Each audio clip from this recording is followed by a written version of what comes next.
ਦੁਨੀਆ ਉੱਤੇ ਰੱਖ ਫਕੀਰਾ ਐਸਾ ਬੈਣ ਖਲੋਣ, ਤੂੰ ਹੋਵੇਂ ਤੇ ਹੱਸਣ ਸਾਰੇ, ਨਾ ਹੋਵੀਂ ਤੇ ਰੋਣ। ਡਾਕਟਰ ਫਕੀਰ ਦੇ ਇਸ ਸ਼ੇਰ ਦਾ ਮੈਂ ਅਕਸਰ ਪੜ੍ਹਦਾ ਹੁੰਦਾ ਹਾਂ। ਬੜੀਆਂ ਘੱਟ ਸ਼ਖਸੀਅਤਾਂ ਹਨ ਜਿਹੜੀਆਂ ਇਸ ਸ਼ੇਰ ਦੀ ਅਮਲੀ ਤਸਵੀਰ ਹਨ। ਐਸੀ ਹੀ ਇੱਕ ਸ਼ਖਸੀਅਤ ਅੱਜ ਸਾਡੇ ਨਾਲ ਬੈਠੇ ਹਨ ਜਿਹੜੇ ਇਨਸਾਨਾਂ ਲਈ ਜੀਂਦੇ ਹਨ ਔਰ ਇਨਸਾਨ ਉਹਨਾਂ ਨੂੰ ਆਪਣੇ ਵਿਚਕਾਰ ਦੇਖ ਕੇ ਬਹੁਤ ਹੀ ਖੁਸ਼ ਹੁੰਦੇ ਹਨ।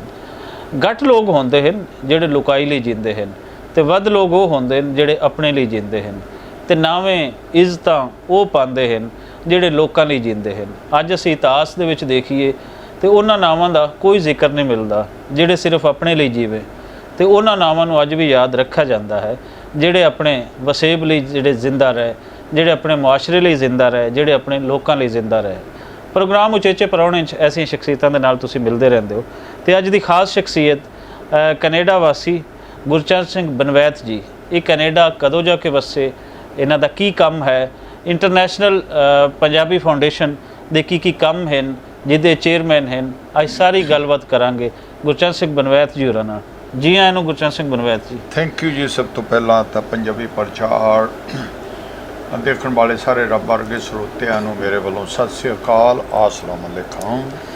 ਬਨਵੈਤ ਜੀ ਇੱਕ ਵੱਡਾ ਨਾਂ ਪਾਇਆ ਔਰ ਆਪਣੀ ਹਯਾਤੀ ਦੇ ਵਿੱਚ ਬੜੇ ਘੱਟ ਲੋਕ ਹੁੰਦੇ ਨੇ ਜਿਨ੍ਹਾਂ ਨੂੰ ਇਹ ਇੱਜ਼ਤਾਂ, ਜਿਨ੍ਹਾਂ ਨੂੰ ਇਹ ਸ਼ੋਹਰਤਾਂ ਲੱਭਦੀਆਂ ਹਨ ਔਰ ਖਾਸ ਕਰ ਉਹ ਲੋਕ ਜਿਹੜੇ ਬਿਊਰੋਕ੍ਰੇਸੀ ਨਾਲ ਜੁੜਦੇ ਨੇ, ਜਿਹੜੇ ਸਿਆਸਤਾਂ ਨਾਲ ਜੁੜਦੇ ਨੇ, ਉਹ ਤਾਂ ਬੜੇ ਮਸ਼ਹੂਰ ਹੋ ਜਾਂਦੇ ਨੇ, ਲੇਕਿਨ ਆਮ ਬੰਦੇ ਜਿਹੜੇ ਹਨ ਉਹ ਆਮ ਹੀ ਰਹਿ ਜਾਂਦੇ ਹਨ। ਤੁਸੀਂ ਖਾਸ ਬੰਦੇ ਬਣੇ, ਰੱਬ ਦੀ ਅਨਾਇਤ ਤੁਹਾਡੇ ਤੋਂ ਹੋਈ, ਕਰਮ ਹੋਇਆ। ਇਹ ਦੱਸੋ ਕਿ ਕਿੱਥੇ ਜੰਮੇ ਜਾਏ, ਗੁਰਚਰਨ ਸਿੰਘ ਬਨਵੈਤ ਦੀ ਜਰਨੀ ਕਿੱਥੋਂ ਸਟਾਰਟ ਹੁੰਦੀ? ਮੇਰਾ ਜਨਮ ਪਿੰਡ ਉੜਾਪੜ, ਡਿਸਟ੍ਰਿਕਟ ਜਲੰਧਰ ਸੀ ਉਦੋਂ, ਹੁਣ ਨਵਾਂ ਸ਼ਹਿਰ ਆ ਜੀ। ਤੇ 1947 ਦੇ ਵਿੱਚ ਮੇਰਾ ਜਨਮ ਹੋਇਆ, 1948 ਦੇ ਵਿੱਚ ਮੇਰਾ ਜਨਮ ਹੋਇਆ।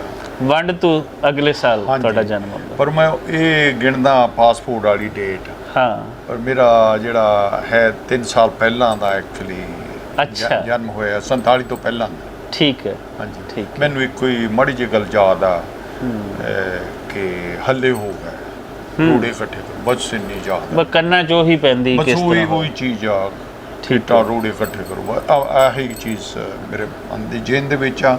ਮੇਰਾ ਪਿੰਡ ਉੜਾਪੜ ਬੜਾ ਮਸ਼ਹੂਰ ਆ, 2-3 ਕਿਲੋਮੀਟਰ ਦੇ ਵਿੱਚ ਵੱਡਾ ਪਿੰਡ ਆ ਸੀ। ਸਾਡੇ ਪਿੰਡ ਦੇ ਵਿੱਚ ਬੜਾ ਪਿਆਰ ਮੁਹੱਬਤ, ਉੱਥੇ ਦੇ ਬੜੇ ਡਾਕਟਰਸ, ਇੰਜੀਨੀਅਰ ਉਸ ਪਿੰਡ ਨੇ ਪੈਦਾ ਕੀਤੇ ਆ ਤੇ ਜਿਹੜੀਆਂ ਸੇਵਾਵਾਂ ਚੱਲਦੀਆਂ ਨੇ ਉਹ ਬੜੀਆਂ ਉਸ ਪਿੰਡ ਦੇ ਵਿੱਚੋਂ ਨਿਕਲੀਆਂ ਨੇ, ਜਿਵੇਂ ਹੌਸਪੀਟਲ ਬਣਨਾ, ਕਾਲਜ ਬਣਾਉਣੇ।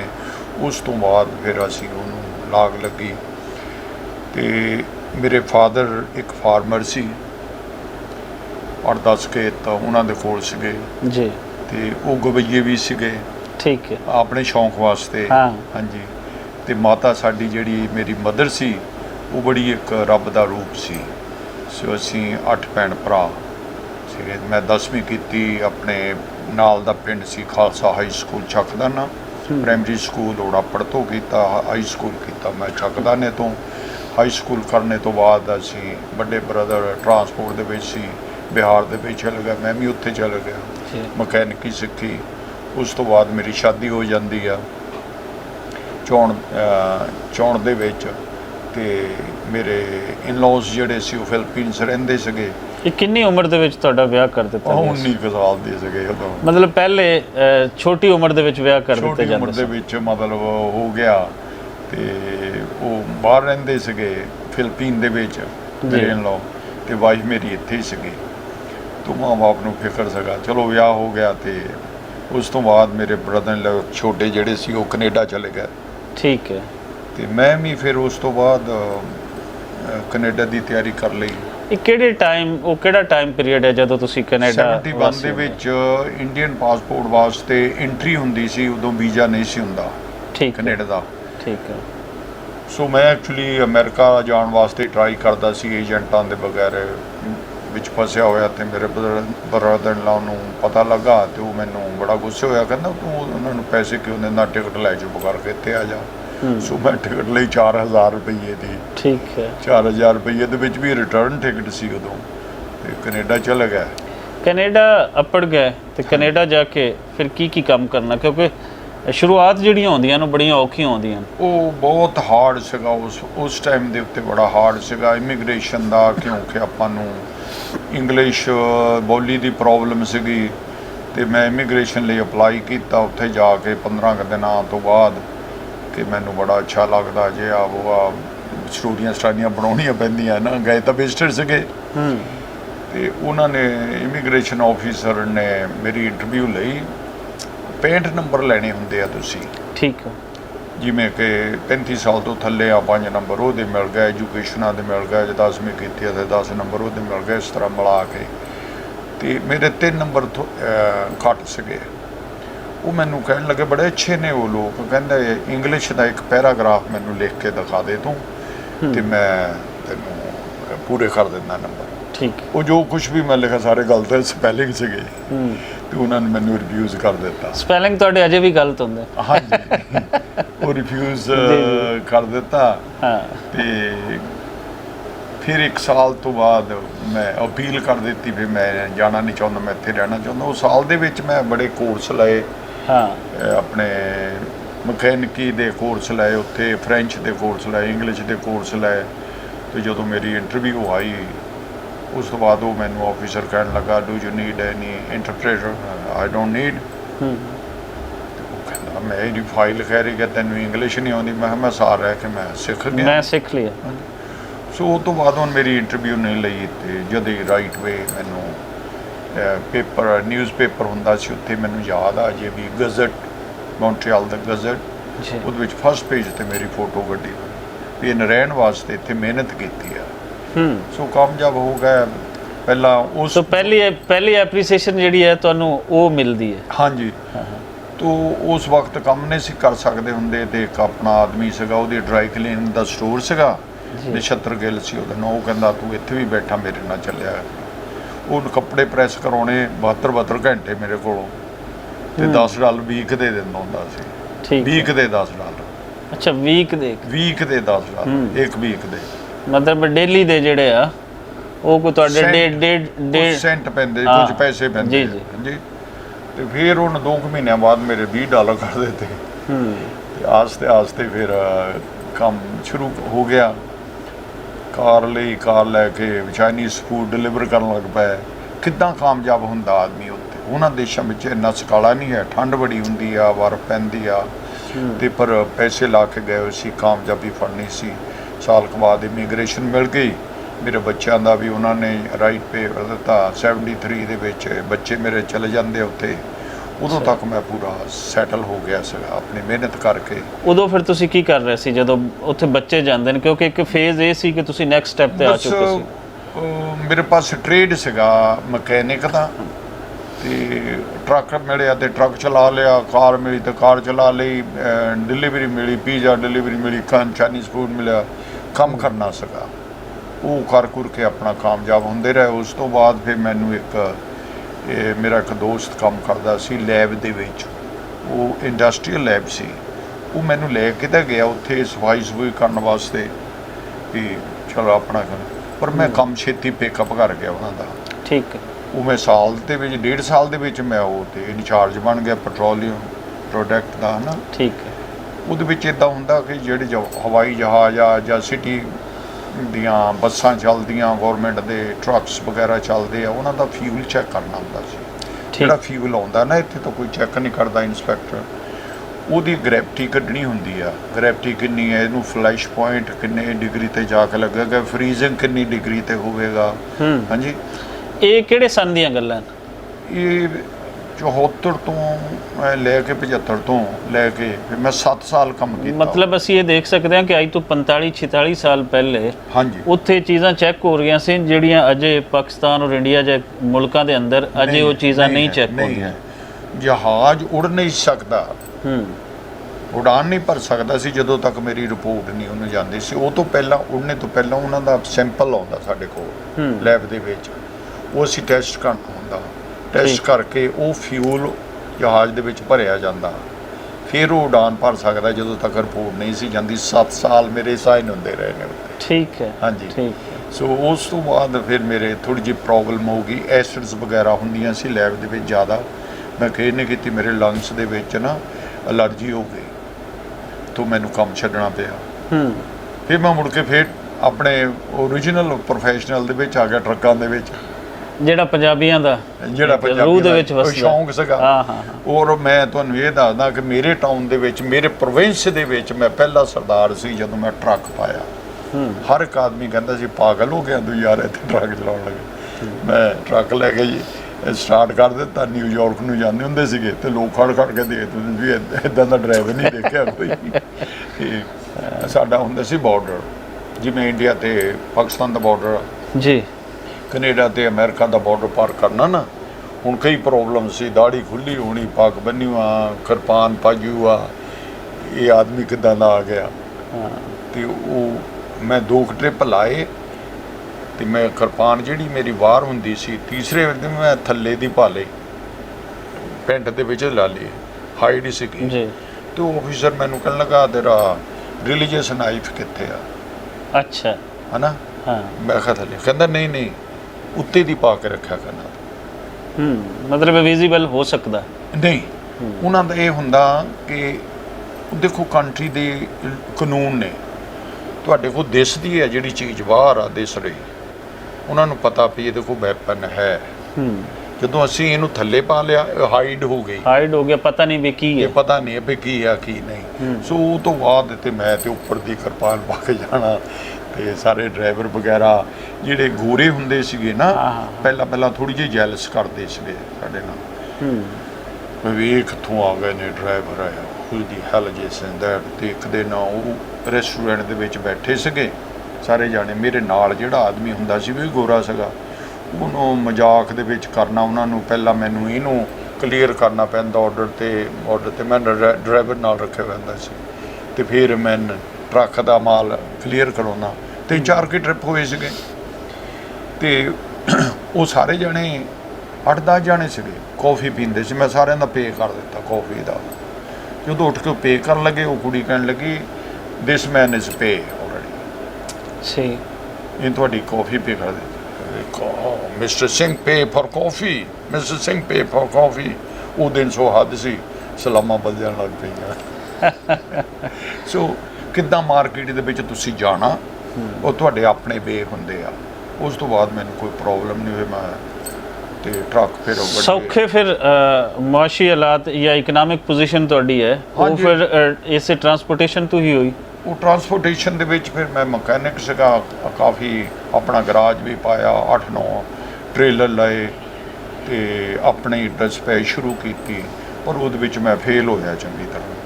ਡਰਾਈਵਰਸ ਵਗੈਰਾ ਜਿਹੜੇ ਸੀਗੇ ਕੋਈ ਕਿਤੇ, ਮਤਲਬ ਜਦੋਂ ਬਿਜ਼ਨਸ ਵਧਾਇਆ ਤੇ ਡਰਾਈਵਰ ਰੱਖੇ ਤੇ ਉਹਦੇ ਡਿਸਟਰਬਿੰਗ ਸ਼ੁਰੂ ਹੋ ਗਈ। ਦੇ ਪੈਸੇ ਵੱਧ ਗਏ, ਫਿਰ ਮੈਂ ਉਹਨੂੰ ਬੰਦ ਕਰਕੇ ਆਪ ਆਪਰੇਟ ਕੀਤਾ ਉਹਨੂੰ 16 ਸਾਲ ਆਪ ਆਪਰੇਟ ਕਰਨੇ ਦੇ ਨਾਲ, ਤੇ ਨਾਲ ਫਿਰ ਮੈਂ ਸੇਵਾ ਦੇ ਵਿੱਚ ਪੈ ਗਿਆ ਤਾਂ ਬਹੁਤ ਅੱਛੇ ਰਹੇ।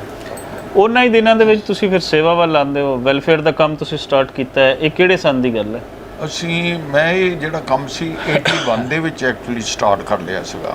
ਠੀਕ ਹੈ, ਮੌਂਟਰੀਅਲ ਦੇ ਵਿੱਚ। ਠੀਕ ਹੈ। ਸਾਡੇ ਇੱਕ ਮੇਰੇ ਰਿਲੇਸ਼ਨ ਦੇ ਵਿੱਚੋਂ ਮੇਰੇ ਫਾਦਰ ਮਤਲਬ ਇਕੱਠੇ ਸੀਗੇ, ਉਹ ਡਾਕਟਰ ਹਰਚਰਨ ਸਿੰਘ ਸੀਗੇ, ਪਟਿਆਲਾ ਯੂਨੀਵਰਸਿਟੀ ਦੇ ਇੰਚਾਰਜ ਸੀ। ਉਹ ਡਰਾਮੇ ਲਿਖਦੇ ਹੁੰਦੇ ਸੀ। ਉਹਨਾਂ ਨੇ ਡਰਾਮਾ ਲਿਖਿਆ ਰਾਣੀ ਜਿੰਦਾ ਦੇ ਉੱਤੇ। ਠੀਕ ਹੈ। ਤੇ ਪੂਰੀ ਟੀਮ ਲੈ ਕੇ ਗਏ ਉੱਤੇ। ਉਹ ਜਿਹੜਾ ਡਰਾਮਾ ਸੀ ਉਹਨਾਂ ਨੇ ਸਟੇਜ ਸ਼ੋਅ ਕੀਤਾ, ਬਿਊਟੀਫੁਲ, ਬੜਾ ਹਾਲ ਬੁੱਕ ਸੀ। ਉਹ ਤੋਂ ਬਾਅਦ ਉਹ ਮੇਰੇ ਕੋਲ ਹੀ ਠਹਿਰੇ ਸੀਗੇ। ਤੇ 81 ਤੋਂ ਬਾਅਦ ਫਿਰ ਮੈਂ ਇੱਕ ਐਸੋਸੀਏਸ਼ਨ ਜਿਹਾ ਪੰਜਾਬੀ ਕਮਿਊਨਿਟੀ ਸੈਂਟਰ ਉੱਥੇ ਸਟਾਰਟ ਕੀਤਾ, ਜਿਹਦੇ ਨਾਲ ਕਿ 100 ਬੱਚਾ ਸੀਗਾ, ਲੋਕਾਂ ਦੇ ਬੱਚੇ ਲੈ ਕੇ ਉਹਨਾਂ ਨੂੰ ਗੁਰਮੁਖੀ ਪੜ੍ਹਾਉਣੀ। ਇਹ ਕਿਹੜੇ ਕੰਟਰੀ ਦੇ ਵਿੱਚ ਤੁਸੀਂ ਸਟਾਰਟ ਕੀਤਾ ਸੀ? ਮੌਂਟਰੀਅਲ ਦੇ ਵਿੱਚ। ਅੱਛਾ, ਮੌਂਟਰੀਅਲ ਦੇ ਵਿੱਚ, ਸਿਟੀ ਮੌਂਟਰੀਅਲ ਸੀ, ਕੈਨੇਡਾ ਦੇ ਅੰਦਰ। ਹਾਂਜੀ। ਤੇ ਉਹ ਚੱਲਦੇ ਰਹੇ। ਉਸ ਤੋਂ ਬਾਅਦ ਫਿਰ ਅਸੀਂ ਬਾਹਰ ਦੇ ਕੰਮ ਕਰਨੇ ਸ਼ੁਰੂ ਕਰ ਦਿੱਤੇ, ਸੇਵਾ ਦੇ ਵਿੱਚ ਆ ਗਏ, ਲੋਕ ਜੁੜਦੇ ਰਹੇ। ਫਿਰ ਅਸੀਂ ਇੱਕ ਕਮੇਟੀ ਬਣਾ ਲਈ। ਕਮੇਟੀ ਦੇ ਵਿੱਚ ਮੈਨੂੰ ਪ੍ਰੋਬਲਮ ਆਈਆਂ। ਮੈਂ ਇੱਕ ਕੈਮਰਾ ਲੈਣਾ ਸੀ, ਕੈਮਰਾ ਲਿਆ ਤੇ ਉਹ ਨਾਲ ਦੇ ਕਹਿਣ ਲੱਗੇ ਤੂੰ ਕੈਮਰਾ ਕਿਹਨੂੰ ਪੁੱਛ ਕੇ ਲਿਆ? ਮੈਂ ਕਿਹਾ ਯਾਰ ਮੈਂ ਕੰਮ ਕਰਨ ਜਾਂਦਾ, ਇੱਥੇ ਮੈਂ ਕੈਂਪ ਲਾਉਣਾ, ਸਭ ਕੁਝ ਕਰਦਾ। ਫਿਰ ਮੈਂ ਉਹ ਬੰਦ ਕਰਕੇ ਇੰਟਰਨੈਸ਼ਨਲ ਪੰਜਾਬੀ ਫਾਊਂਡੇਸ਼ਨ ਜਿਹੜੀ ਸੀ, ਮੇਰੀ ਵੱਡੀ ਲੜਕੀ ਹੈ ਜਿਹੜੀ, ਉਹ ਪ੍ਰੈਜ਼ੀਡੈਂਟ ਆ ਉਹਦੀ। ਇਹ ਫਿਰ ਕਦੋਂ ਫਾਰਮ ਕੀਤੀ ਇੰਟਰਨੈਸ਼ਨਲ ਪੰਜਾਬੀ ਫਾਊਂਡੇਸ਼ਨ? ਇਹ ਅਸੀਂ ਕੀਤੀ ਜੀ 6-7 ਦੀ ਗੱਲ ਆ, 2006-7 ਦੇ ਵਿੱਚ। ਤੇ ਪਾਕਿਸਤਾਨ ਇਸ ਤੋਂ ਪਹਿਲੇ ਫਿਰ ਤੁਸੀਂ ਆਉਣਾ ਸ਼ੁਰੂ ਹੋ ਗਏ ਸੇਵਾ ਦਾ ਪਾਕਿਸਤਾਨ ਕੰਮ ਤੇ ਮੈਂ ਪਹਿਲਾਂ ਤੁਸੀਂ 92 ਦਾ ਆਉਂਦਾ ਜੀ। 92 ਦੇ ਵਿੱਚ ਫਿਰ ਇੱਥੇ ਆ ਕੇ ਪਾਕਿਸਤਾਨ ਦੇ ਅੰਦਰ ਕਿਵੇਂ ਖਿਆਲ ਆਇਆ ਕਿ ਉੱਥੇ ਜਾਣਾ ਹੈ? ਤੁਸੀਂ ਆਲਰੇਡੀ ਉੱਥੇ ਕਰ ਰਹੇ ਸੀ, ਉਹਨੂੰ ਛੱਡ ਕੇ ਫਿਰ ਇੱਥੇ ਸ਼ੁਰੂ ਕੀਤਾ ਜਾਂ ਉੱਥੇ ਵੀ ਜਾਰੀ ਰੱਖਿਆ ਤੇ ਇੱਥੇ ਸ਼ੁਰੂ ਕਰ ਨਹੀਂ, ਦਿੱਤਾ? 92 ਦੇ ਵਿੱਚ ਮੈਂ ਛੋਟਾ ਹੀ ਹੁੰਦਾ ਸੀਗਾ ਤੇ ਮੈਨੂੰ ਐਵੇਂ ਜੇਨ ਦੇ ਵਿੱਚ ਆਉਂਦਾ ਸੀ ਮੈਂ ਨਨਕਾਣਾ ਸਾਹਿਬ ਜਾਣਾ, ਮੈਂ ਨਨਕਾਣਾ ਸਾਹਿਬ ਜਾਣਾ। ਸਾਡੀ ਮਾਤਾ ਨਾ ਮਦਰ ਮੇਰੀ, ਉਹ ਸਵੇਰ ਨੂੰ ਉੱਠ ਕੇ ਚੱਕੀ ਪੀਂਦੀ ਹੁੰਦੀ ਸੀ ਆਪਣੇ ਘਰ ਦੇ ਵਿੱਚ, ਜੋ ਮਾਹੌਲ ਹੁੰਦਾ ਸੀਗਾ, ਤੇ ਉਹਨੂੰ ਗਾਉਣਾ ਧੂੜ ਨਨਕਾਣੇ ਦੀ ਜੇ ਮਿਲੇ ਤਾਂ ਮਸਤ ਕਲਾਵਾਂ।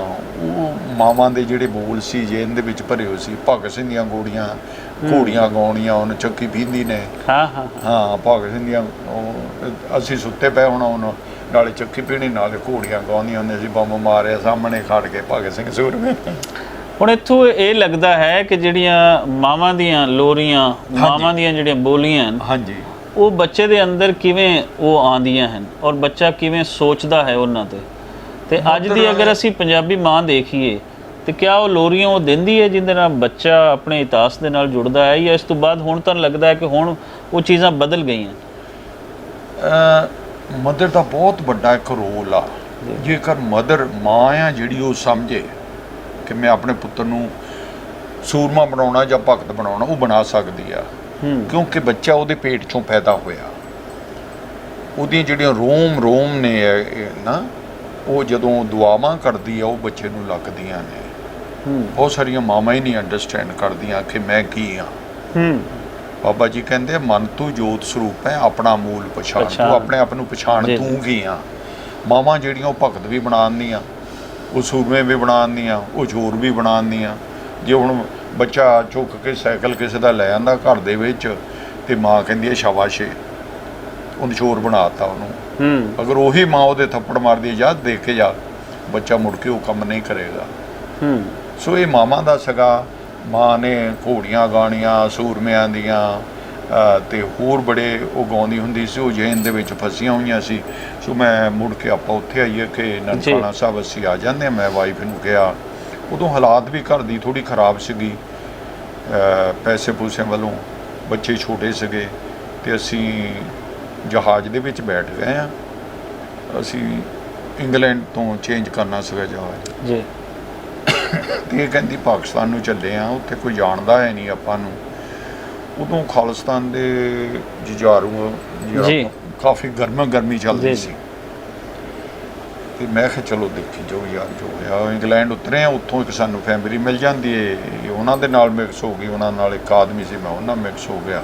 ਇੱਥੇ ਆਏ ਆ ਪੰਜਾ ਸਾਹਿਬ, ਇਸਲਾਮਾਬਾਦ ਪਹਿਲੀ ਦਫਾ ਸੀ ਉਤਰੇ। ਪੰਜਾ ਸਾਹਿਬ ਮੱਥਾ ਟੇਕਿਆ ਤੇ ਮੈਂ ਉਹ ਚੋਲਾ ਪਾਉਂਦਾ ਹੁੰਦਾ ਸੀ, ਨਾਗ ਸਿੰਘ ਦੇ ਰੂਪ ਸੀਗਾ। ਲੋਕ ਦੇਖਣ ਲੱਗ ਪਏ ਵੀ ਯਾਰ ਇਹ ਤਗੜਾ ਕੋਈ ਸਿੰਘ ਆਇਆ। ਤੇ ਇਸਲਾਮਾਂ ਵੱਜਣ ਲੱਗ ਪਈਆਂ। ਨਨਕਾਣਾ ਸਾਹਿਬ ਆਏ ਤੇ ਇੱਥੇ ਸ਼੍ਰੋਮਣੀ ਕਮੇਟੀ ਦੇ ਮੈਂਬਰ ਆਏ ਹੋ ਸੀਗੇ, ਉਹਨਾਂ ਦੇ ਨਾਲ ਮਿਲ ਕੇ ਸੇਵਾ ਦੇ ਵਿੱਚ ਪੈ ਗਏ। ਸੇਵਾ ਦੇ ਵਿੱਚ ਪਏ ਤੇ ਗਾਹਾਂ ਤੇ ਗਾਹਾਂ ਵਾਕਫੀਅਤ ਹੋ ਗਈ। ਫਿਰ ਮੈਂ ਇੱਥੇ ਪੀਟਰ ਜੌਨ ਸਹੋਤਰਾ ਹੁੰਦਾ ਸੀ, ਘੱਟ ਗਿਣਤੀਆਂ ਦਾ ਮਿਨਿਸਟਰ, ਕ੍ਰਿਸਚਨ ਸੀ ਫੈਸਲਾਬਾਦ ਤੋਂ ਜੀ। ਉਹ ਸਪੀਚ ਦੇ ਰਹੇ ਸੀ ਨਨਕਾਣਾ ਸਾਹਿਬ, ਤੇ ਉਹ ਤੋਂ ਬਾਅਦ ਮੇਰੀ ਵਾਰੀ ਸੀ। ਮੈਂ ਸਪੀਚ ਦਿੱਤੀ ਤੇ ਮੈਂ ਉਹਨਾਂ ਨੂੰ ਇੰਜੇ ਕਿਹਾ, ਮੈਂ ਕਿਹਾ ਸਾਡੇ ਕੋਲ ਕੈਨੇਡਾ ਆਇਓ। ਉਹਦੇ 30 ਮਹੀਨੇ ਸਾਡੇ ਕੋਲ ਕੈਨੇਡਾ ਆ ਗਿਆ। ਠੀਕ ਹੈ। ਕੁਰੈਸ਼ੀ ਸਾਹਿਬ ਹੁੰਦੇ ਸੀ ਫਸਟ ਸੈਕਟਰੀ ਔਕਾਫ ਵਾਲਿਆਂ ਦੇ, ਤੇ ਮਹਿਮੂਦ ਹੁੰਦੇ ਸੀ ਕੇਅਰ ਟੇਕਰ, ਮੈਨੂੰ ਹਜੇ ਤੱਕ ਨਾਮ ਯਾਦ ਆ। ਜੁੱਤੀਆਂ ਬੜੀਆਂ ਚੁੱਕਦੇ ਸੀਗੇ ਉੱਥੇ, ਸ਼ੈਲਫਾਂ ਨਹੀਂ ਸੀ। ਮੈਂ 1 ਲੱਖ ਰੁਪਈਆ ਦੇ ਕੇ ਸ਼ੈਲਫਾਂ ਤਿਆਰ ਕਰਵਾਈਆਂ ਜੁੱਤੀਆਂ ਰੱਖਣ ਵਾਸਤੇ। ਸਟੋਰੀਆਂ ਚੱਲਦੀਆਂ ਨੇ। ਉੱਥੇ ਆਏ, ਉਹਨਾਂ ਦੇ ਨਾਲ ਗੱਲਾਂ ਬਾਤਾਂ ਕੀਤੀਆਂ ਕਿ ਸੱਚਾ ਸੌਦਾ ਯਾਰ, ਬਹੁਤ ਸਾਡੀ ਇੱਕ ਅਹਿਮੀਅਤ ਹੈ। ਸਾਡਾ ਲੰਗਰ ਇੱਥੋਂ ਸਟਾਰਟ ਹੋਇਆ, ਬਾਬੇ ਜੀ ਨੇ ਲੰਗਰ ਸਟਾਰਟ ਕੀਤਾ ਜਿਹੜਾ ਦੁਨੀਆ 'ਤੇ ਚੱਲਦਾ। ਇਹ ਸਾਡਾ ਘਰ ਟੁੱਟਿਆ ਹੋਇਆ, ਸੈਂਸੀ ਬੈਠੇ ਨੇ, ਬੜੀ ਹਾਲਾਤ ਖਰਾਬ। ਤੇ ਉਹਨਾਂ ਨੇ ਪੀਟਰ ਜੌਨ ਸੋਤਰੇ ਨੇ ਰਾਈਟ ਵੇ ਆ ਕੇ ਸੈਂਸੀ ਕੱਢ ਦਿੱਤੇ ਤੇ ਸੱਚਾ ਸੌਦਾ ਜਿਹੜਾ ਫਰੂਖਾਬਾਦ ਵਾਲਾ ਗੁਰਦੁਆਰਾ ਬਣਾਇਆ।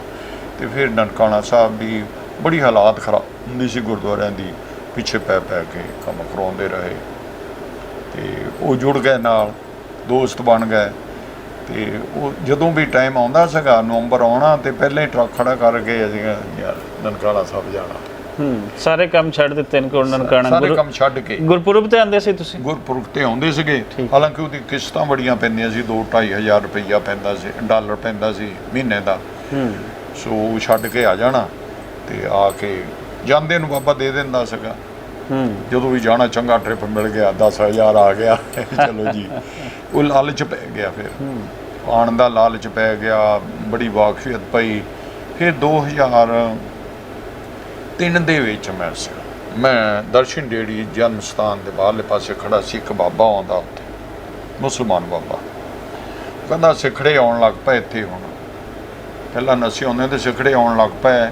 ਇਹ ਕਹਿੰਦੇ ਇੱਥੇ ਏਅਰਪੋਰਟ ਵੀ ਬਣ ਜਾਣਾ ਤੇ ਇਹ ਜਨਾਨੀਆਂ ਨੂੰ ਚੁੱਕ ਕੇ ਲੈ ਜਾਂਦੇ ਆ। ਅੱਛਾ, ਹਨਾ।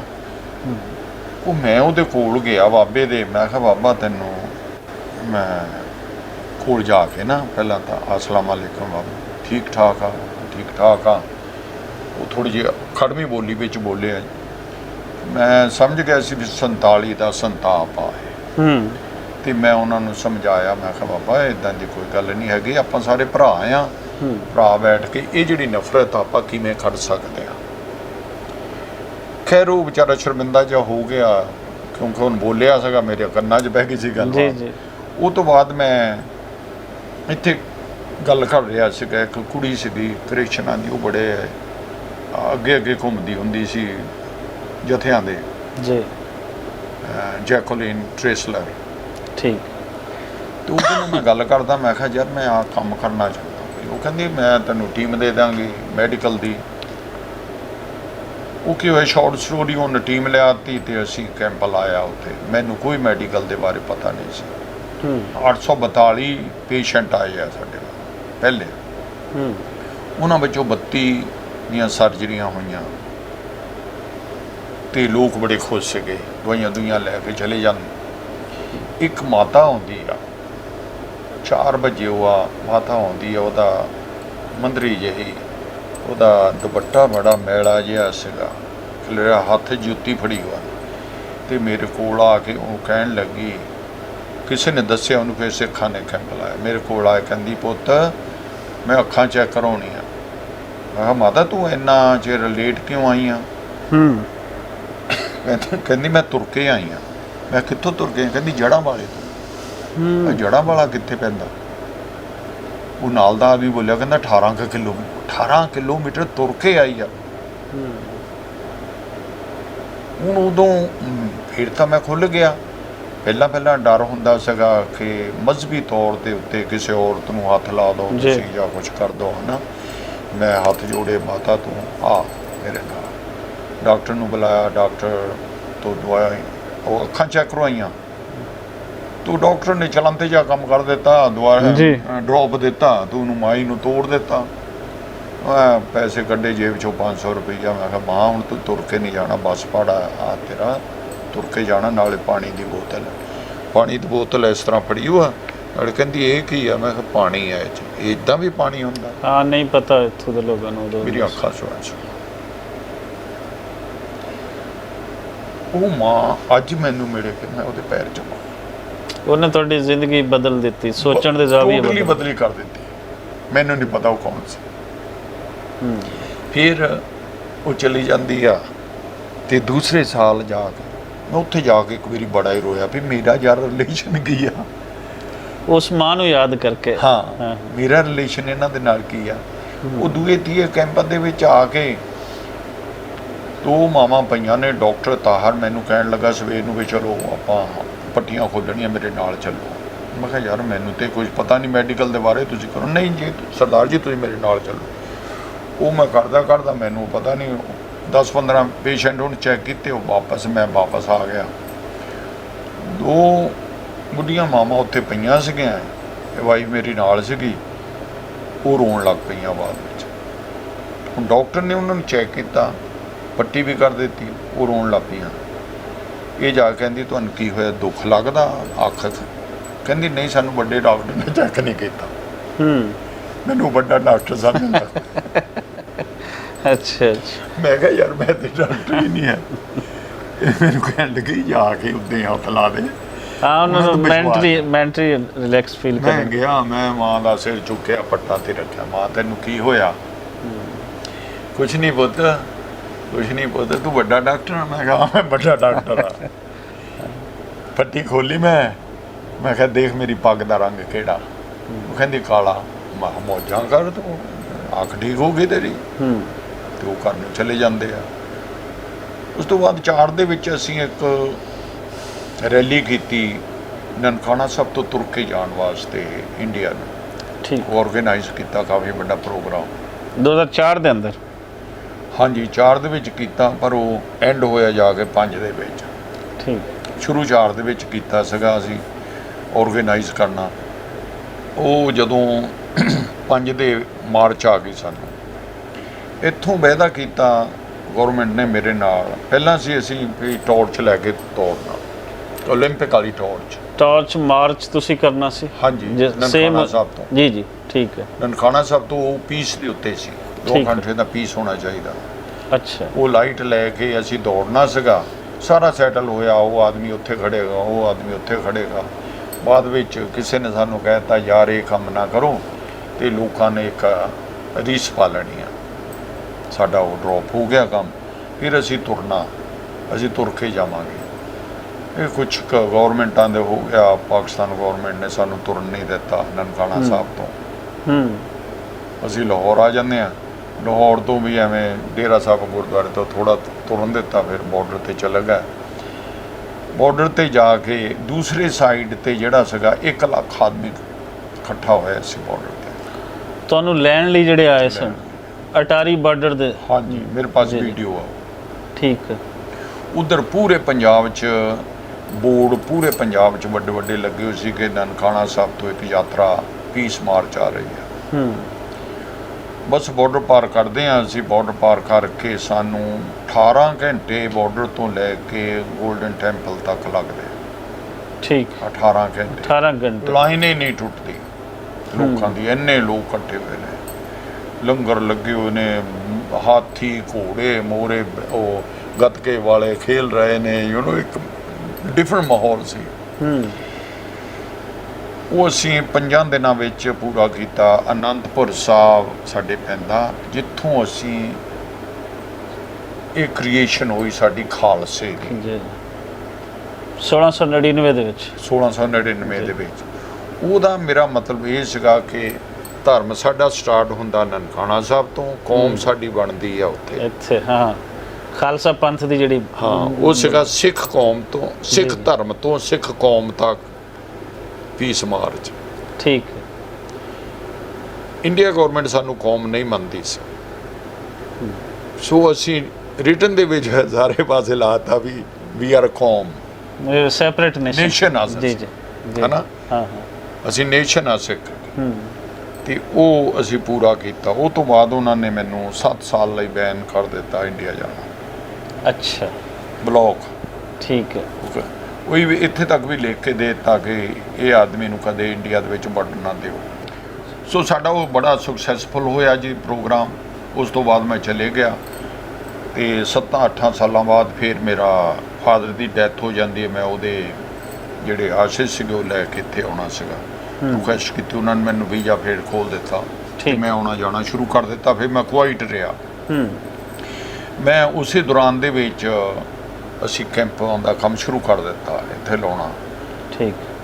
ਜਦੋਂ ਕੈਂਪ ਲਾਉਂਦੇ ਸੀ, ਕੈਂਪਾਂ ਦਾ ਵਿੱਚ ਮੈਨੂੰ ਬੜਾ ਸਵਾਦ ਆਇਆ। ਕਰਤਾਰਪੁਰ, ਐਮਨਾਬਾਦ ਤੇ 105 ਚੱਕ ਬੰਗੇ, ਸਰਗੋਧੇ, ਬੜੇ ਕੈਂਪ ਲਾਏ ਅਸੀਂ ਇੱਥੇ। ਫਿਰ ਤੁਸੀਂ ਹਰ ਸਾਲ ਆਉਂਦੇ ਰਹੇ? ਹਰ ਸਾਲ। ਅੱਛਾ। ਸਾਲ ਦੇ ਵਿੱਚ ਜਦੋਂ ਆਉਣਾ ਮੈਂ 5-5 ਕੈਂਪ ਲਾ ਕੇ ਜਾਣਾ। ਅੱਜ ਤੱਕ ਤੁਸੀਂ ਪਾਕਿਸਤਾਨ ਦੇ ਅੰਦਰ ਕਿਤਨੇ ਕੈਂਪ ਲਾ ਚੁੱਕੇ ਹੋ ਤੇ ਕਿਤਨੇ ਅੱਖਾਂ ਦੇ ਜਿਹੜੇ ਪੇਸ਼ੈਂਟ ਹਨ ਉਹਨਾਂ ਦਾ ਇਲਾਜ ਕਰ ਚੁੱਕੇ ਹੋ? ਕੋਈ ਰਫ ਜਿਹਾ ਆਈਡੀਆ ਹੈ? ਹੁਣ ਤੱਕ ਕੈਂਪ ਲੱਗੇ ਹੀ ਜਾਂਦੇ ਆ। ਤੁਸੀਂ ਸਾਲ ਦੇ ਵਿੱਚ ਦੇਖ ਲਓ ਵੀ ਕਿੰਨੇ ਹੋਏ ਹੋਗੇ। ਮੇਰਾ ਖਿਆਲ ਹੈ ਕਿ ਲੱਖ ਦੇ ਉੱਤੇ ਸਰਜਰੀ ਕਰ ਚੁੱਕਿਆ ਮੈਂ। ਲੱਖ ਲੋਕਾਂ ਦੀ ਸਰਜਰੀ ਤੁਸੀਂ ਉਹਨਾਂ ਦੀ ਅੱਖਾਂ ਦੇ ਆਪਰੇਟ ਕਰ ਚੁੱਕੇ ਹੋ? ਹਾਂਜੀ। 300 ਵੀ ਸਰਜਰੀਆਂ ਇੱਕ ਕੈਂਪ ਦੇ ਵਿੱਚ ਅਸੀਂ ਕਰਦੇ ਰਹੇ ਹਾਂ, ਜਿਹੜੀ ਕਿ ਬੜੀ। ਔਰ ਇਹ ਟੋਟਲੀ ਫ੍ਰੀ ਆਫ ਕਾਸਟ ਹੈ? Free of cost. ਅੱਛਾ। ਮੈਨੂੰ ਨਹੀਂ ਪਤਾ ਮੇਰੇ ਕੋਲ ਪੈਸਾ ਕਿੱਥੋਂ ਆਉਂਦਾ। ਲੱਖ ਲੋਕਾਂ ਦੀ ਸਰਜਰੀ? ਹਾਂਜੀ, ਲੱਖ ਲੋਕਾਂ ਦੀ ਸਰਜਰੀ ਕਰ ਚੁੱਕੇ ਹਾਂ, ਲੈਂਸ ਪਾ ਚੁੱਕੇ ਹਾਂ। ਲੈਂਸ ਹੀ ਨਹੀਂ ਕਿ 3-3 ਹਜ਼ਾਰ ਜਿਹੜੀ ਐਨਕ ਚਲੇ ਜਾਂਦੀ ਆ, 3-3 ਹਜ਼ਾਰ ਆਈ ਡ੍ਰੌਪ ਚਲੇ ਜਾਂਦੇ ਫਿਰ 4-4 ਦਿਨ ਦਾ ਲੰਗਰ ਚੱਲਦਾ। ਫਿਰ ਤੁਸੀਂ ਰੈਂਟ ਵੀ ਪੇ ਕਰਦੇ ਹੋ ਕੁਝ ਲੋਕ, ਕਿਉਂਕਿ ਮੈਂ ਖੁਦ ਦੇਖ ਚੁੱਕਾ। ਰੈਂਟ ਇੱਥੇ ਮੈਂ ਲਾਹੌਰ ਦੇ ਵਿੱਚ ਇੱਕ ਵਾਰੀ ਫਸਿਆ ਸੀਗਾ।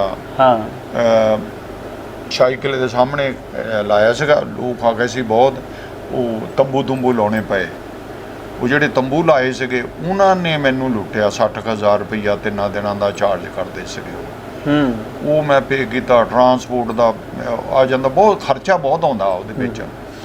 ਤੇ ਇਹ ਨਹੀਂ ਵੀ ਆਪਾਂ ਸ਼ਾਰਟ ਗੱਲ ਕਰੀਏ ਤੇ ਉਹ ਅੰਦਾਜ਼ਨ ਤੁਸੀਂ ਗੱਲ ਕਰ ਰਹੇ ਹੋ, ਸੌਰੀ ਤੁਹਾਡੀ ਗੱਲ ਮੈਂ ਕੱਟ ਰਿਹਾ ਵਾਂ, ਇਹ ਲੱਖ ਲੋਕਾਂ ਤੇ, ਕਿਉਂਕਿ ਤੁਹਾਡੇ ਵੈਲਫੇਅਰ ਦੇ ਕੰਮ ਹੋਰ ਵੀ ਬਹੁਤ ਹਨ ਜਿਹੜੇ ਮੈਂ ਦੇਖ ਚੁੱਕਿਆ ਹਾਂ। ਤੁਸੀਂ ਸਿਲਾਈ ਮਸ਼ੀਨਾਂ ਵੀ ਬੱਚਿਆਂ ਨੂੰ ਲੈ ਕੇ ਦਿੱਤੀਆਂ। ਫਿਰ ਪਾਕਿਸਤਾਨ ਦੇ ਅੰਦਰ ਜਦੋਂ ਫਲੱਡ ਦਾ ਇਸ਼ੂ ਬਣਿਆ, ਉਦੋਂ ਵੀ ਤੁਸੀਂ ਇੱਥੇ ਬਹੁਤ ਜ਼ਿਆਦਾ ਆ ਕੇ ਖਰਚ ਕੀਤੇ, ਬਹੁਤ ਜ਼ਿਆਦਾ ਕੀਤਾ। ਅੰਦਾਜ਼ਨ ਇੱਕ ਰਫ ਜਿਹਾ ਆਈਡੀਆ ਕਿ ਪਾਕਿਸਤਾਨ ਦੇ ਅੰਦਰ ਤੁਸੀਂ ਅਗਰ ਪੈਸਿਆਂ ਦੇ ਵਿੱਚ ਦੇਖੀਏ ਤੇ ਕਿੰਨੇ ਕਰੋੜ ਦਾ ਕੰਮ ਕਰ ਚੁੱਕੇ?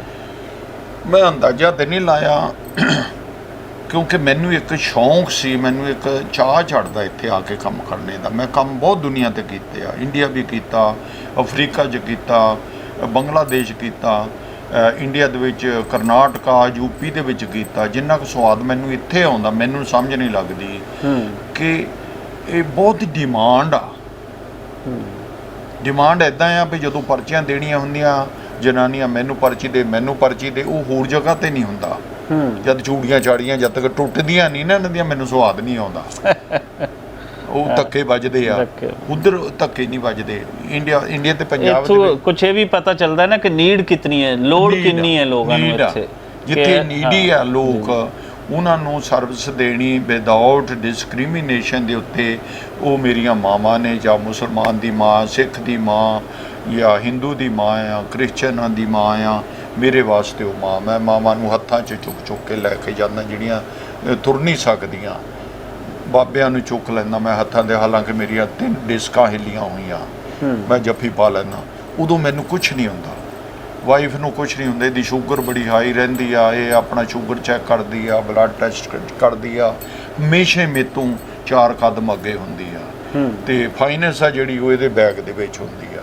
ਇਨ ਪੇਮੈਂਟ ਡਾਕਟਰਾਂ ਨੂੰ ਕਰਨੀ ਹੈ, ਇਨ ਪੇਮੈਂਟ ਸਾਰਿਆਂ ਨੂੰ ਕਰਨੀ ਆ। ਪੈਸੇ ਨਹੀਂ ਮੈਂ ਸੰਭਾਲ ਸਕਦਾ। ਇਹ ਪੈਸਾ ਕਿੱਥੋਂ ਆਉਂਦਾ ਹੈ? ਪੈਸੇ ਕੌਣ ਲੋਕ ਦਿੰਦੇ ਨੇ ਕਰੋੜਾਂ ਰੁਪਏ ਜੋ ਤੁਸੀਂ ਲੈਂਦੇ ਹੋ? ਪੈਸੇ ਇਸ ਤਰ੍ਹਾਂ ਸੀਗੇ ਰਾਜਾ ਸਾਹਿਬ, ਜਦ ਮੈਂ ਸ਼ੁਰੂ ਕੀਤਾ ਇਹ ਕੰਮ, ਮੈਂ ਸਵੇਰ ਨੂੰ ਟਰੱਕ ਸਟਾਰਟ ਕਰਨਾ ਆਪਣਾ ਕੰਮ ਤੇ ਜਾਣ ਵਾਸਤੇ। ਮੈਂ ਇੱਕ ਡੱਬਾ ਰੱਖਿਆ, ਉਹ 'ਚ $1 ਪਹਿਲਾਂ ਪਾਉਣਾ, ਮੱਥਾ ਟੇਕਣਾ ਹਰ ਰੋਜ਼ ਦਾ। $30 ਬਣ ਗਏ ਨਾ ਮੇਰੇ। ਠੀਕ ਹੈ, ਮਹੀਨੇ ਦਾ $30। ਹਾਂਜੀ। ਫਿਰ ਮੈਂ ਜਾ ਰਿਹਾ ਫਲੋਰੀਡਾ ਨੂੰ ਜਾਣਾ, ਰਸਤੇ 'ਚ ਟੋਲ ਬੜੇ ਪੈਂਦੇ ਆ, ਨਿਊਯਾਰਕ ਦੇ ਸਾਈਡ ਤੇ $75 ਪੈਂਦੇ ਆ ਇੱਕ ਸਾਈਡ ਤੇ ਮੈਂ ਰਾਤ ਨੂੰ ਕੀ ਕਰਨਾ, ਰਾਤ ਨੂੰ ਸਾਈਡ ਡੋਰ ਤੇ ਨਿਕਲ ਜਾਣਾ, ਸਾਈਡ ਸਰਵਿਸ ਰੋਡ ਤੇ। ਮੇਰੇ $75 ਬਚ ਗਏ, ਮੈਂ ਉਹ ਡੱਬੇ 'ਚ ਪਾ ਦੇਣੇ। ਉਹ ਮੇਰੇ ਬਚ ਗਏ, ਮੈਂ ਉਹਦੇ ਵਿੱਚ ਪਾ ਦਿੱਤੇ। ਫਿਰ ਜਿਹੜਾ ਟਰੱਕ ਟ੍ਰੇਲਰ ਸੀਗਾ, ਉਹਨੂੰ ਮੇਰਾ ਸਬਜ਼ੀਆਂ ਦਾ ਕੰਮ ਸੀ, ਰੀਫਰ ਕਹਿੰਦੇ ਆ ਅਸੀਂ। ਉਹ ਕੂਲਰ ਰੱਖਣਾ ਪੈਂਦਾ ਵਿੱਚ, ਉਹ ਸਾਫ ਸੂਫ ਰੱਖਣਾ ਪੈਂਦਾ, ਬਾਹਰੋਂ ਵੀ ਅੰਦਰੋਂ ਵੀ। ਉਹਨੂੰ ਮੈਂ ਧੋਂਦਾ ਸੀਗਾ ਐਵਰੀ ਵੀਕ। ਜਦ ਧੋਣਾ ਸੀ $85 ਉਹਦੇ ਲੱਗਦੇ ਆ ਧੋਣ ਦੇ। ਉਹ ਫਿਰ ਮੈਂ ਟਰੱਕ ਨੂੰ ਵੀ ਕਹਿਤਾ, ਯਾਰ ਤੂੰ ਵੀ ਹਿੱਸਾ ਪਾ ਲਾ, ਵੀ ਮਹੀਨੇ 'ਚ 2 ਵਾਰੀ ਧੋ ਲੈ। $160-70 ਉਹ ਹੋ ਗਏ, ਉਹ 'ਚ ਪਾਤੇ। ਉਸ ਇਸ ਤਰ੍ਹਾਂ ਸਾਡੇ ਨਾ, ਫਿਰ ਮੇਰੀ ਜਿਹੜੀ ਤਨਖਾਹ ਮਿਲਦੀ ਸੀ ਮੈਂ ਲਿਆ ਕੇ ਵਾਈਫ ਨੂੰ ਦੇਣੀ। $100 15 ਦਿਨਾਂ ਬਾਅਦ ਇਹਨ ਕੱਢਣਾ ਸ਼ੁਰੂ ਕਰ ਦਿੱਤਾ ਉਹਦੇ ਵਿੱਚੋਂ, ਜੇ ਖਰਤੇ ਕੱਢਣੀ ਆ। ਉਹ ਸਾਡਾ ਤੇ ਡੱਬਾ ਭਰ ਜਾਂਦਾ ਸੀਗਾ। ਅਪਲਾਈ ਤੁਸੀਂ ਆਪਣੇ ਤੋਂ ਕੀਤਾ? ਆਪਣੇ ਤੋਂ। ਫਿਰ ਕਮਿਊਨਿਟੀ ਦੇ ਅੰਦਰ ਤੁਸੀਂ ਗਏ, ਕਮਿਊਨਿਟੀ ਨੇ ਕਿਸ ਹੱਦ ਤੱਕ ਤੁਹਾਨੂੰ ਸਪੋਰਟ ਕੀਤਾ? ਅੱਜ ਤੱਕ ਮੰਗਿਆ ਨਹੀਂ, ਕਿਸੇ ਤੋਂ ਨਹੀਂ ਮੰਗੇ। ਬੁੱਕ ਚੁੱਕ ਕੇ ਸਾਡੇ ਕੋਲ ਚੈਰਿਟੀ ਨੰਬਰ ਆ, ਕਿਸੇ ਤੋਂ ਨਹੀਂ ਮੰਗੇ। ਅਗਰ ਅਸੀਂ ਮੰਗਿਆ ਆਪਣੇ ਬੱਚਿਆਂ ਨੂੰ ਲਾਇਆ, ਇਹਨਾਂ ਵਾਈਫ ਨੇ ਆਪਣੇ ਬੱਚਿਆਂ ਨੂੰ ਲਾਇਆ, ਆਪਣੀ ਜਿਹੜੀ ਫੈਮਿਲੀ ਹੈ, ਕਲੋਜ਼ ਸਰਕਲ ਹੈ ਤੁਹਾਡਾ, ਪੁੱਤਰ ਆ ਧੀਆਂ ਨੇ, ਪੁੱਤਰ ਨੂੰ ਲਾਇਆ। ਪੁੱਤਰ ਸਾਡਾ ਦਿੰਦਾ $5000 ਸਾਲ ਦਾ ਸਾਨੂੰ ਇਸ ਕੰਮ ਵਾਸਤੇ। ਤੇ ਉਹ ਫਿਰ ਬਹੁਤ ਪੈਸੇ ਇੱਥੇ ਐਕਸਚੇਂਜ ਦੇ ਨਾਲ ਹੋ ਜਾਂਦੇ ਆ, ਤੇ ਸਾਡਾ ਕੰਮ ਚੱਲਦਾ ਰਿਹਾ। ਫਿਰ ਜਿਹੜੇ ਰਿਸ਼ਤੇਦਾਰ ਸੀਗੇ ਉਹਨਾਂ ਨੇ ਦੇਖਿਆ, ਯਾਰ ਇਹ ਕੰਮ ਕਰ ਰਿਹਾ, $100 ਮੇਰਾ ਲੈ ਜੀ, $50 ਮੇਰਾ ਲੈ ਜੀ, ਕੋਈ $10 ਦੇ ਰਹੀ ਆ। ਜਦੋਂ ਅਸੀਂ ਗੁਰਦੁਆਰੇ, ਸਾਡਾ ਗੁਰਦੁਆਰੇ ਤੋਂ ਤੀਸਰਾ ਘਰ ਹੁੰਦਾ ਸੀ, ਜਦੋਂ ਅਸੀਂ ਇੱਧਰ ਨੂੰ ਤੁਰਨਾ, ਲੋਕਾਂ ਨੂੰ ਪਤਾ ਸੀਗਾ ਇਹਨਾਂ ਨੇ ਜਾਣਾ, ਲਾਈਨਾਂ ਲੱਗ ਜਾਂਦੀਆਂ ਸੀ ਬੁੱਢੀਆਂ ਮਾਵਾਂ ਦੀਆਂ। ਮੇਰੇ $20 ਲੈ ਜਾ, ਮੇਰੇ $50 ਲੈ ਜਾ, ਮੇਰੇ $10 ਲੈ ਜਾ। ਟਰਸਟ ਡਿਵੈਲਪ ਹੋ ਗਿਆ, ਲੋਕਾਂ ਦਾ ਇਤਮਾਦ ਕਰਨ ਲੱਗ ਗਏ ਤੁਹਾਡੇ ਹੋ ਤੇ। ਗਿਆ ਹੁਣ ਤੇ ਕਰੋੜਾਂ ਤੱਕ ਕੰਮ ਚਲੇ ਜਾਂਦਾ। ਪਰ ਅਸੀਂ ਉਸ ਪੈਸੇ ਦੇ ਵਿੱਚੋਂ ਮੈਂ ਕਦੇ ਮਿਸਯੂਜ਼ ਨਹੀਂ ਹੋਣ ਦਿੱਤਾ। ਯਾਰ ਦੋਸਤ ਜਿਹੜੇ ਉਹ ਗੁੱਸੇ ਹੋ ਜਾਣ ਮੇਰੇ ਨਾਲ, ਬਹੁਤ ਸਾਰੇ ਮੈਨੂੰ ਕਹਿੰਦੇ ਆ ਯਾਰ ਤੂੰ ਇਹ ਕੰਮ ਕਰਦਾ, ਸਾਡਾ ਕੰਮ ਕਰਦਾ। ਨਹੀਂ ਕਰਨਾ, ਕਿਉਂਕਿ ਆਪਣਾ ਟਰਸਟ ਬਣਨਾ। ਹਾਂ, ਜੋ ਮੇਰਾ ਹੈ ਜਿਹੜਾ ਉਹ 'ਚੋਂ ਮੈਂ ਤੁਹਾਡੀ ਮਦਦ ਕਰਨਾ ਚਾਹੁੰਦਾ, ਮੈਂ ਕਰ ਦੇਵਾਂਗਾ, ਉਹਦੇ ਵਿੱਚੋਂ ਨਹੀਂ। ਲੇਕਿਨ ਜਿਹੜਾ ਲੋਕਾਂ ਤੇ ਲਾਉਣ ਵਾਸਤੇ ਪੈਸਾ ਦਿੱਤਾ ਉਹ ਉੱਥੇ ਲੱਗੇਗਾ, ਉਹ ਉੱਥੇ ਹੀ ਲੱਗੇਗਾ। ਜਿਸ ਮੈਂ ਪੁੱਛਦਾ ਉਹਨਾਂ ਨੂੰ ਇਹ ਕਾਹਦੇ ਵਾਸਤੇ ਤੁਸੀਂ ਮੈਨੂੰ ਪੈਸੇ ਦੇ ਰਹੇ ਹੋ? ਮੇਰੇ ਤਾਂ ਪ੍ਰੋਜੈਕਟ ਬਹੁਤ ਚੱਲਦੇ ਆ, ਅੱਖਾਂ ਵਾਸਤੇ ਦੇਣਾ ਜਾਂ ਐਜੂਕੇਸ਼ਨ ਵਾਸਤੇ ਦੇਣਾ, ਜਾਂ ਹੁਣ ਮਸ਼ੀਨਾਂ ਚੱਲ ਰਹੀਆਂ, ਬੱਚੀਆਂ ਸਿੱਖ ਰਹੀਆਂ ਟ੍ਰੇਡ, ਉਹ ਫਿਰ ਉਹ ਦੱਸਦੇ ਆ ਮੈਨੂੰ। ਕੋਈ ਕਹਿੰਦਾ ਗੁਰਦੁਆਰੇ ਦੀ ਗੋਲ ਚ ਪਾ ਦੇ $100 ਉੱਥੇ ਪਾ ਦੇਣਾ, ਇਹ ਨਹੀਂ ਕਿ ਹੁਣ ਦੇਤਾ ਮੈਂ ਜੇਬ ਚ ਪਾ ਲਵਾਂ। ਇਹ ਬੜੀ ਖੂਬਸੂਰਤ ਗੱਲ ਤੁਸੀਂ ਕੀਤੀ ਹੈ ਕਿ ਬਜਾਏ ਕਿ ਤੁਸੀਂ ਕਮਿਊਨਿਟੀ ਨੂੰ ਪਹਿਲੇ ਅਪਰੋਚ ਕਰੋ, ਹਾਂਜੀ, ਤੁਸੀਂ ਪਰਸਨਲੀ ਇਸ ਤਰ੍ਹਾਂ ਦਾ ਕੰਮ ਕਰੋ ਕਿ ਲੋਕ ਤੁਹਾਡੇ ਤੋਂ ਇਨਸਪਾਇਰ ਹੋ ਕੇ ਤੁਹਾਡੇ ਕਰੀਬੀ ਰਿਸ਼ਤੇਦਾਰ, ਤੁਹਾਡੀ ਫੈਮਿਲੀ, ਉਹ ਤੁਹਾਡਾ ਪਾਰਟ ਬਣਨ, ਫਿਰ ਉਹਨਾਂ ਨੂੰ ਦੇਖ ਕੇ ਤੇ ਬਾਕੀ ਕਮਿਊਨਿਟੀ ਜਿਹੜੀ ਹੈ ਉਹ ਤੁਹਾਡੇ ਨਾਲ ਮਿਲੇ। ਇਹੀ ਕਾਮਯਾਬੀ ਦੀ ਇੱਕ ਤੁਹਾਡੀ ਸੱਚੀ ਵਜ੍ਹਾ। ਇਹ ਮੇਰੀ ਕਾਮਯਾਬੀ ਦਾ ਇੱਕ ਬਹੁਤ ਵੱਡਾ ਸੀਗਾ ਸਵਾਲ ਹੁੰਦਾ ਹੈਗਾ ਇਹ ਚੀਜ਼ ਦੇ ਉੱਤੇ, ਕਿਉਂਕਿ ਮੈਂ ਨਹੀਂ ਕਹਿੰਦਾ ਮੈਂ ਓਨੈਸਟ ਆਦਮੀ ਹਾਂ, ਪਤਾ ਨਹੀਂ ਕਿੰਨਾ ਕੁ ਮੈਂ ਗੰਦਾ ਇਨਸਾਨ ਹਾਂ। ਹਾਂਜੀ, ਤੇ ਇਹ ਆਪਣੇ ਆਪ ਨੂੰ ਮੈਂ ਵੱਡਾ ਨਹੀਂ ਸਮਝਦਾ। ਇਹ ਇਸ ਤਰ੍ਹਾਂ ਅਸੀਂ ਕਾਮਯਾਬ ਹੋਏ ਹਾਂ, ਹੁਣ ਵੀ ਕਾਮਯਾਬ ਹੋਣ। ਘਰ ਦੇ ਇੰਡੀਆ ਦੇ ਵਿੱਚ 50 ਘਰ ਬਣ ਰਹੇ ਆ, 35-40 ਵਾਸ਼ਰੂਮ ਬਣਾ ਦਿੱਤੇ ਆ, ਲੈਂਟਰ ਪੈ ਗਿਆ ਗੁਰਦੁਆਰੇ ਦੇ ਉੱਤੇ। ਮੈਨੂੰ ਨਹੀਂ ਪਤਾ ਭਾਈ ਕਿੱਥੋਂ ਆਉਂਦੇ ਆ। ਤੁਸੀਂ ਉਹ ਸ਼ਖਸ ਨੂੰ ਮਿਲੇ ਆ, ਦਰਸ਼ਨ ਸਿੰਘ ਆ, ਮੈਂ ਫਾਈਨੈਂਸ ਦਾ ਕੰਮ ਮੇਰਾ ਆ, ਕੰਮ ਉਹ ਕਰਾਉਂਦਾ। ਮੈਨੂੰ ਬਹੁਤ ਅੱਛਾ ਮੁੰਡਾ ਮਿਲਿਆ, ਉਹ ਪੂਰਾ ਮਤਲਬ ਨਾਲੇ ਡਰਾਈਵਿੰਗ ਕਰਕੇ ਮੈਨੂੰ ਲੈ ਕੇ ਜਾਂਦਾ ਕਾਰ ਦੇ ਵਿੱਚ। ਕਾਰ ਅਸੀਂ ਵੈਨ ਰੱਖੀ ਹੋਆ, ਸਮਾਨ ਭਰੀ ਦਾ ਉਹ 'ਚ ਰੱਖ ਲਈਦਾ। ਤੇ ਹੁਣ ਤੇ ਸੈਪਟੰਬਰ ਦੇ ਵਿੱਚ ਦੇਖੋ ਫਲੱਡ ਆਏ ਨੇ ਪਾਕਿਸਤਾਨ ਦੇ ਵਿੱਚ, ਮੈਂ 5-6 ਦਿਨਾਂ ਦੇ ਵਿੱਚ ਇੱਥੇ ਪਹੁੰਚ ਜਾਂਦਾ। ਪਹੁੰਚ ਕੇ ਕੋਇਟਾ ਤੋਂ ਇੱਥੋਂ ਕਾਰ ਚੁੱਕੀ ਰਾਤ ਟੋਟਲ ਉਸ ਏਰੀਆ ਦੇ ਵਿੱਚ ਤੁਸੀਂ ਰਹੇ। ਤੇ ਮੈਨੂੰ ਨਹੀਂ ਪਤਾ, ਫਾਈਨੈਂਸ ਆਪਣੇ ਆਪ ਆਈ ਜਾਂਦੀ ਸੀਗੀ ਤੇ ਲਾਈ ਜਾਂਦੇ ਸੀਗੇ। ਅਮੀਰ ਖਾਨ ਮੇਰੇ ਪਿੱਛੇ ਆ ਗਿਆ, ਉਹ ਮੁਸਲਮਾਨ ਆ, ਮੈਂ ਸਿੱਖ ਹਾਂ, ਹਮੇਸ਼ਾ ਹੀ ਮੇਰੇ ਬਰਾਬਰ ਖੜਾ ਹੁੰਦਾ। ਉਹ 7-8 ਲੱਖ ਰੁਪਈਆ ਲਿਫਾਫਿਆਂ 'ਚ ਪਾ ਕੇ ਮੇਰੇ ਕੋਲ ਸਿੱਟ ਕੇ ਆ ਜਾਂਦਾ। ਉਹ ਉੱਥੇ ਖੜ ਨਹੀਂ ਸਕਿਆ 2 ਘੰਟੇ ਵੀ। ਜੀ ਤੇ ਉਹ ਸਿੱਟ ਕੇ ਆ ਜਾਂਦਾ। ਹੁਣ ਮੈਂ ਬੇਈਮਾਨ ਹਾਂ, ਮੈਂ ਤਾਂ 8 ਲੱਖ ਰੁਪਈਆ ਜੇਬ 'ਚ ਪਾ ਲਵਾਂ, ਉਹਨੂੰ ਸਾਈਡ ਤੇ ਕਰ ਲਓ ਤੇ ਬਾਕੀ ਕਿਹੜਾ ਕੋਈ ਦੇਖ ਲਈ। ਲੇਕਿਨ ਇਹਦੇ 'ਚ ਤੁਹਾਡਾ ਜਿਸ ਤਰ੍ਹਾਂ ਦਾ ਕੰਮ ਹੈ, ਇਹਦੇ 'ਚ ਇਨਸਾਨ ਦੇ ਆਪਣਾ ਜਿਹੜਾ ਇਨਰ ਹੁੰਦਾ ਉਹ ਉਸ ਨੂੰ ਵੀ ਬੰਦਾ ਜਵਾਬ ਦੇ ਹੁੰਦਾ, ਆਪਣੀ ਰੂਹ ਨੂੰ ਜਵਾਬ ਦੇ ਹੁੰਦਾ। ਇੱਕ ਬਹੁਤ ਵੱਡਾ ਕੰਮ ਤੁਹਾਡਾ ਜਿਹੜੀ ਪੂਰੀ ਦੁਨੀਆ ਦੇ ਮੰਨਿਆ ਤੁਹਾਡੇ ਉਸ ਆਈਡੀਏ ਨੂੰ। ਤੁਸੀਂ ਬਾਬਾ ਗੁਰੂ ਨਾਨਕ ਦੇ 550ਵੇਂ ਬਰਥਡੇ ਸੈਲੀਬ੍ਰੇਸ਼ਨਸ ਤੇ ਗੁਰਪੁਰਬ ਤੇ ਤੁਸੀਂ ਕੈਨੇਡਾ ਤੋਂ ਇੱਕ ਬੱਸ ਲੈ ਕੇ ਚੱਲੇ ਸੀ, ਉਸ ਨੂੰ ਪੀਸ ਜਰਨੀ ਜਾਂ ਜਰਨੀ ਟੂ ਕਰਤਾਰਪੁਰ ਦਾ ਨਾਮ ਦਿੱਤਾ, ਜਰਨੀ ਟੂ ਕਰਤਾਰਪੁਰ ਦਾ ਨਾਮ ਦਿੱਤਾ ਸੀ। ਇਹ ਆਈਡੀਆ ਕਿਵੇਂ ਆਇਆ ਔਰ ਉਹਦੇ ਤੇ ਜਿਹੜੇ ਫਾਈਨਾਂਸ ਰਿਕੁਆਇਰ ਸੀ ਉਹ ਬੜੀ ਵੱਡੀ ਅਮਾਉਂਟ ਸੀ, ਉਹਨੂੰ ਤੁਸੀਂ ਕਿਵੇਂ ਮੀਟ ਕੀਤਾ? ਉਹ ਤੁਹਾਡੀ ਸਕਸੈਸ ਸਟੋਰੀ ਕੀ ਹੈ ਉਹ ਤੇ ਦੱਸੋ। ਉਹਦੇ ਵਿੱਚ ਇਸ ਤਰ੍ਹਾਂ ਸੀਗਾ, ਜਿਸ ਦਿਨ ਕੋਰੀਡੋਰ ਮਤਲਬ ਸਟਾਰਟ ਹੋਣਾ ਸੀਗਾ, ਇੱਥੇ ਇਮਰਾਨ ਖਾਨ ਕਰਤਾਰਪੁਰ ਬੋਲ ਰਹੇ ਆ ਤੇ ਮੈਂ ਇੱਕ ਰਿਕਾਰਡਿੰਗ ਕਰ ਰਿਹਾ ਤੇ ਇੰਡੀਆ ਗੌਰਮੈਂਟ ਮੰਨ ਨਹੀਂ ਰਹੀ, ਉੱਧਰੋਂ ਕੁਛ ਤੜਫੜ ਚੱਲਦੀ ਸੀ ਤੇ ਮੈਂ ਇੱਕ ਵੀਡੀਓ ਪਾਈ ਖੜ ਕੇ, ਸਰਵੇ ਵਾਲੇ ਆ। ਮੈਂ ਗੁਰਦੁਆਰੇ ਸਾਹਿਬ ਤੋਂ ਨਿਕਲਿਆ ਬੇਈ ਸੀ, ਉਹ ਇੱਕ ਟਰੈਕਟਰ ਜਾ ਰਿਹਾ ਸੀ, ਗੋਲੀਆਂ ਜੀਆਂ ਪੈ ਗਈਆਂ ਤੇ ਉਹਦੇ ਉੱਤੇ ਬੈਠ ਕੇ ਉਹ ਸਰਵੇ ਵਾਲੇ ਦੂਏ ਪਾਸੇ ਜਾ ਰਹੇ ਸੀ। ਮੈਂ ਉਹਨਾਂ ਨੂੰ ਰੋਕ ਲਿਆ, ਰੋਕ ਕੇ ਉਹਨਾਂ ਨੇ ਕਿਹਾ ਤੁਸੀਂ ਕਿੱਥੇ ਚੱਲੇ? ਕਹਿੰਦੇ ਅਸੀਂ ਸਰਵੇ ਸ਼ੁਰੂ ਕਰ ਦਿੱਤਾ। ਤੇ ਮੈਂ ਉਹ ਵੀਡੀਓ ਤਿਆਰ ਕਰ ਲਈ, ਉਹ ਤਿਆਰ ਕੀਤੀ ਤੇ ਮੈਂ ਬੜਾ ਮਤਲਬ ਇਮੋਸ਼ਨਲ ਹੋ ਕੇ ਪਾਇਆ, ਹਾਲਾਂਕਿ ਉਹ ਲਫ਼ਜ਼ ਮੈਨੂੰ ਬੋਲਣੇ ਨਹੀਂ ਸੀ ਚਾਹੀਦੇ ਗੌਰਮੈਂਟਾਂ ਦੇ ਵਰਖਲਾ ਜੀ। ਮੈਂ ਉਹਦੇ ਵਿੱਚ ਇਹ ਕਹਿਤਾ, ਇੰਡੀਆ ਵਾਲਿਓ ਤੁਸੀਂ ਸ਼ਰਮ ਕਰੋ ਯਾਰ, ਤੇ ਪਾਕਿਸਤਾਨ ਇਮਰਾਨ ਖਾਨ ਨੇ ਤਾਂ ਇੱਥੋਂ ਕੰਮ ਵੀ ਸ਼ੁਰੂ ਕਰ ਦਿੱਤਾ, ਜਿੱਥੋਂ ਇਹ ਦੇਖੋ ਪੱਟ ਹੋ ਰਹੀਆਂ ਨੇ ਜੀ। ਹਾਂਜੀ, ਉਹ ਵੀਡੀਓ ਮੇਰੀ ਉੱਧਰ ਚਲੇ ਜਾਂਦੀ ਹੈ, ਉੱਧਰ ਜਾ ਕੇ ਉਹਨੂੰ ਬੜਾ ਮਤਲਬ ਮੋਦੀ ਤੱਕ ਚਲੇ ਗਈ। ਉਹਨਾਂ ਨੇ ਕੰਮ ਤੇ ਸ਼ੁਰੂ ਕਰ ਦਿੱਤਾ ਛੇਤੀ ਤੋਂ ਛੇਤੀ, ਪਰ ਮੈਨੂੰ ਉਹਨਾਂ ਨੇ ਥੋੜ੍ਹਾ ਜਿਹਾ ਰਾਸ ਬਾਰਡਰ 'ਤੇ ਕੀਤਾ। ਮੈਂ ਕਿਹਾ ਯਾਰ ਉਹ ਇਹ ਤਾਂ ਕੌਮ ਦਾ ਕੰਮ ਸੀਗਾ। ਮੈਂ ਉਹਨਾਂ ਨੂੰ ਸਮਝਾਇਆ ਜ਼ਰਾ ਵੀ ਮੈਂ ਅਗਰ ਨਾ ਸੁਨੇਹੇ ਤੁਹਾਨੂੰ ਦਿੰਦਾ ਤੁਸੀਂ ਕਰਨਾ ਨਾ ਸੀ। ਉਹ ਆਦਮੀ ਹੱਸ ਕੇ ਟਾਲ ਕੇ ਮੈਨੂੰ ਕਹਿੰਦਾ ਯਾਦ ਚਲੀ ਗਈ। ਉਸ ਤੋਂ ਬਾਅਦ ਮੇਰੇ ਮਨ 'ਚ ਆਇਆ ਕਿ ਯਾਰ ਐਡਾ ਬੜਾ ਪਲੈਨਿੰਗ ਆ ਜਿਹੜਾ, ਕਿਉਂਕਿ ਨਕਸ਼ਾ ਲਾਇਆ ਸੀ ਉੱਤੇ, ਇਮਰਾਨ ਖਾਨ ਸਾਹਿਬ ਕਰ ਰਹੇ, ਅਸੀਂ ਕੀ ਕਰ ਸਕਦੇ ਹਾਂ। ਤੇ ਇੱਕ ਆਦਮੀ ਨੇ, ਮੈਂ ਉਹਦਾ ਨਾਮ ਨਹੀਂ ਲੈਣਾ ਚਾਹੁੰਦਾ, ਇੰਗਲੈਂਡ ਤੋਂ, ਉਹਨੇ $600 ਮਿਲੀਅਨ ਆਫਰ ਕੀਤਾ ਪਾਕਿਸਤਾਨ, 600 ਮਿਲੀਅਨ ਪਾਉਂਡ, ਤੇ ਮੈਂ ਦੇਵਾਂਗਾ। ਦਿੱਤਾ ਉਹਨੇ ਇੱਕ ਪੈਸਾ ਨਹੀਂ, ਤੁਸੀਂ ਮਿਲੇ ਵੀ ਆ ਉਹਨੂੰ ਜੀ। ਤੇ ਉਹ ਉਸ ਆਦਮੀ ਨੇ ਕੁਝ ਨਹੀਂ ਦਿੱਤਾ। ਤੋਂ ਬਾਅਦ ਕਿ ਮੈਂ ਚਲੇ ਜਾਂਦਾ, ਮੈਂ ਇੱਥੋਂ ਟੈਲੀਫੋਨ ਆਪਣੀ ਲੜਕੀ ਨੂੰ ਕਰਦਾ ਕਿ ਮੈਂ ਕੁਝ ਕਰਨਾ ਚਾਹੁੰਦਾ। ਕਹਿੰਦੀ ਡੈਡ ਤੂੰ ਕੀ ਕਰਨਾ? ਮੈਂ ਕਿਹਾ ਮੈਂ ਡਰਾਈਵਿੰਗ ਕਰਕੇ ਆਉਣਾ ਉੱਥੋਂ, ਦੁਨੀਆ ਦੇਖੇਗੀ। ਕਹਿੰਦੀ ਇਹ ਤਾਂ ਇੰਪੋਸੀਬਲ ਹੈ। ਮੈਂ ਕਿਹਾ ਨਹੀਂ, ਮੈਨੂੰ ਚਾਹੀਦਾ ਵੀ ਉਹ ਆ ਵਿੱਚ ਕਿਚਨ ਹੋਵੇ, ਸ਼ਾਵਰ ਹੋਵੇ, ਬੈੱਡ ਲੱਗਾ ਹੋਵੇ, ਤੇ ਕਿਉਂਕਿ ਖਾਣੇ ਪੀਣੇ ਦਾ ਸਾਡਾ ਸਿਸਟਮ ਹੋਰ ਆ, ਵੈਜੀਟੇਰੀਅਨ। ਤੇ ਉਹਨ ਕੀਤੀ ਅਮੀਰ ਖਾਨ ਦੇ ਕੋਲ ਗੱਲ, ਉਹ ਉਹਦੇ ਕੋਲ ਕੰਮ ਕਰਦੀ ਸੀ। ਉਹ ਕਹਿਣ ਲੱਗਾ ਫਟਾਫਟ ਕਹਿ ਡੈਡੀ ਨੂੰ ਆ ਜਾਵੇ, ਮੇਰੇ ਕੋਲ ਖੜਾ ਆ। ਮੈਂ ਉੱਥੇ ਚਲੇ ਗਿਆ, ਜਦ ਦੇਖਿਆ ਤੇ ਉਹ ਤੇ ਬੜਾ ਪੁਰਾਣਾ ਸੀਗਾ। ਮੈਂ ਜਾ ਕੇ ਨਵਾਂ ਖਰੀਦ ਕੇ ਉਹਨਾਂ ਨਾਲ ਸੌਦਾ ਕਰ ਗਿਆ $3 ਲੱਖ ਦਾ। ਉਹ ਘਰ ਆ ਜਾਂਦਾ, ਤੇ ਘਰ ਆ ਕੇ ਵਾਈਫ ਕਹਿੰਦੀ ਹੈ ਤੂੰ 3 ਲੱਖ ਦਾ ਸੌਦਾ ਤਾਂ ਕਰਿਆ, ਪੈਸੇ ਕਿੱਥੋਂ ਲਿਆਉਣੇ ਆ? ਮੈਂ ਫੇਰ ਬਦਲੀ ਹੋ ਗਿਆ। ਫਿਰ ਮੈਂ ਜਾ ਕੇ ਇਹੀ ਜਾ ਕੇ ਖੋਲ੍ਹਿਆ, ਉਹ ਕਿ ਦੇਖਿਓ ਤੇ ਮੀਟਰ ਦੇਖਿਆ ਤਾਂ 9000 ਕਿਲੋਮੀਟਰ ਸੀ ਖਾਲੀ। ਸਟਾਰਟ ਕੀਤਾ, ਫੜ ਕੇ ਸਟਾਰਟ ਹੋ ਗਿਆ, ਉਹਨੂੰ ਸਾਫ ਸੂਫ ਕੀਤਾ। ਤੇ ਅਮੀਰ ਖਾਨ ਨੇ ਮੇਰੀ ਬਹੁਤ ਪਿੱਛੇ ਰੀੜ੍ਹ ਦੀ ਹੱਡੀ ਬਣ ਕੇ ਮੇਰੇ ਨਾਲ ਖੜਾ ਹੋਇਆ, ਡਿਸਪਲੇ ਪੂਰੀ ਕੀਤੀ ਆ। ਹੁਣ ਜੋਵਨ GT ਉਹਦੀ ਕੰਪਨੀ ਦਾ ਨਾਮ ਆ। ਉਸਨੇ ਮੇਰਾ ਬਹੁਤ ਮਦਦ ਕੀਤੀ। ਫਿਰ ਅਸੀਂ ਸ਼ਿਪ ਕੀਤਾ, ਸ਼ਿਪ ਕਰਨੇ ਦੇ ਬੜੇ ਪੈਸੇ ਲੱਗੇ। ਇੱਕ ਕੋਆਰਡੀਨੇਟ ਹੁੰਦਾ, ਜਦੋਂ ਤੁਸੀਂ ਪੂਰੀ ਦੁਨੀਆ ਤੇ ਜਾਣਾ ਹੋਵੇ ਨਾ, ਉਹਨੂੰ ਕੋਆਰਡੀਨੇਟ ਕਹਿੰਦੇ ਆ, ਪਰਮਿਟ। ਠੀਕ। ਉਹ ਕੁਛ ਕਈ ਕੰਟਰੀਆਂ ਨੇ ਜਿੱਥੇ ਉਹਨਾਂ ਦੇ ਏਜੰਟ ਬੈਠੇ ਆ। ਇੰਗਲੈਂਡ ਦੇ ਵਿੱਚ ਇੱਕ ਲੜਕੀ ਆ, ਉਹ ਕਰਦੀ ਆ ਉਹ ਕੰਮ। ਸਹੀ। ਤੇ ਉਹਨੂੰ ਪੈਸੇ ਦਿੱਤੇ $5000 ਉਹਨਾਂ ਨੇ ਚਾਰਜ ਕੀਤਾ। ਤਾਂ ਸਾਰੀਆਂ ਕੰਟਰੀਆਂ ਦੇ ਸਾਨੂੰ ਰੂਟ ਬਣਾ ਕੇ ਕੋਆਰਡੀਨੇਟ ਲੈ ਦਿੱਤੇ। ਉਹ ਕੋਆਰਡੀਨੇਟ ਹੁੰਦਾ ਵੀ ਜਦੋਂ ਤੁਸੀਂ ਇੱਕ ਕੰਟਰੀ ਨੂੰ ਛੱਡਦੇ ਆ, ਦੂਸਰੀ ਕੰਟਰੀ 'ਤੇ ਜਾਂਦੇ ਆ ਨਾ, ਉੱਥੇ ਉਹਦੀ ਸਟੈਂਪ ਲਾਉਣੀ ਪੈਂਦੀ ਹੈ ਵੀ ਅਸੀਂ ਨਿਕਲ ਗਏ, ਤੁਹਾਡੀ ਕੰਟਰੀ 'ਚ ਵੇਚਿਆ ਨਹੀਂ ਇਹਨੂੰ। ਠੀਕ।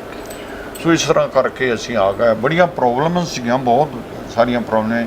ਈਰਾਨ ਦੀ ਬਹੁਤ ਵੱਡੀ ਸਾਡੇ ਕੋਲ ਪ੍ਰੋਬਲਮ ਸੀਗੀ, ਕਿਉਂਕਿ ਉਹ ਅਮਰੀਕਨ ਅਤੇ ਕੈਨੇਡੀਅਨ ਦੇ ਨਾਲ ਉਹਨਾਂ ਦੀ ਬਣਦੀ ਨਹੀਂ, ਉਹ ਵੀਜ਼ਾ ਨਹੀਂ ਸੀ ਦਿੰਦੇ ਸਾਨੂੰ 7-8 ਦਿਨ ਵੇਟ ਕਰਨਾ ਪਿਆ ਟਰਕੀ ਦੇ ਵਿੱਚ। ਫਿਰ ਉਹਨਾਂ ਦੀ ਰਿਕੁਆਇਰਮੈਂਟ ਸੀਗੀ ਕਿ ਤੁਸੀਂ ਡਰਾਈਵਿੰਗ ਨਹੀਂ ਕਰ ਸਕਦੇ ਸਾਡੇ ਰੋਡ ਦੇ ਉੱਤੇ, ਅਮਰੀਕਨ ਗੱਡੀ।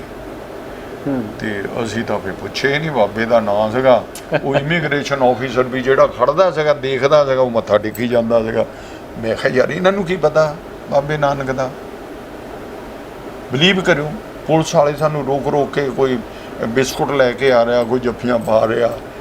ਬਾਬੇ ਦੀ ਕਿਰਪਾ ਹੋ ਗਈ। ਕਿੰਨੇ ਦਿਨਾਂ 'ਚ ਪਹੁੰਚੇ? ਸਾਡਾ ਇਹ ਜ਼ਿਆਦਾ ਨਹੀਂ ਹੈ ਦੂਰ। ਪੈਰਿਸ ਤੋਂ ਤੁਹਾਡੇ 95 ਆਵਰਸ ਲੱਗਦੇ ਆ ਸਾਰੇ ਹਫ਼ਤੇ 'ਚ। ਤੁਸੀਂ ਇੱਥੇ ਆ ਜਾਂਦੇ ਆ, ਦਿਨ ਰਾਤ ਅਗਰ ਡਰਾਈਵਿੰਗ ਕਰਦੇ ਆ। ਪਰ ਸਾਨੂੰ ਰਸਤੇ ਜਿਵੇਂ ਲੋਕਾਂ ਨੂੰ ਪਤਾ ਲੱਗਦਾ ਸੀ ਨਾ, ਇਟਲੀ ਸਾਡੇ ਰੂਟ ਨਹੀਂ ਸੀ। ਇਟਲੀ ਵਾਲੇ ਜ਼ਬਰਦਸਤੀ ਸਾਨੂੰ ਕਹਿੰਦੇ ਸੀ ਇੱਥੇ ਆਓ ਤੁਸੀਂ।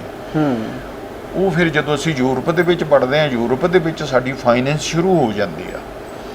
ਇਹੀ ਮੈਂ ਤੁਹਾਡੇ ਤੋਂ ਅੱਗੇ ਨਾਲ ਇਹਨੂੰ ਰਿਲੇਟ ਕਰ ਲਓ ਇਹ ਸਵਾਲ ਵੀ ਮੇਰਾ, ਕਿ ਇਸ ਟੋਟਲ ਇਸ ਪ੍ਰੋਜੈਕਟ ਤੇ, ਇਸ ਜਰਨੀ ਤੇ ਤੁਹਾਡੇ ਐਕਸਪੈਂਸਿਸ ਕਿਤਨੇ ਆਏ? ਐਕਸਪੈਂਸਿਵ ਤੇ ਸਾਡਾ ਬਹੁਤ ਆਇਆ ਜੀ, $1.5 ਲੱਖ ਤੇ ਸਾਡਾ ਗੈਸ ਦਾ ਹੀ ਲੱਗ ਗਿਆ ਸੀ, ਹਨਾ।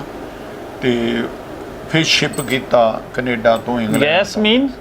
ਹਾਂਜੀ, ਗੈਸ ਮੀਨ ਪੈਟਰੋਲ? ਪੈਟਰੋਲ। ਅੱਛਾ, ਠੀਕ ਹੈ। ਉਹ 10 ਸਿਲੰਡਰ ਸੀ ਮੋਟਰ। ਠੀਕ ਹੈ।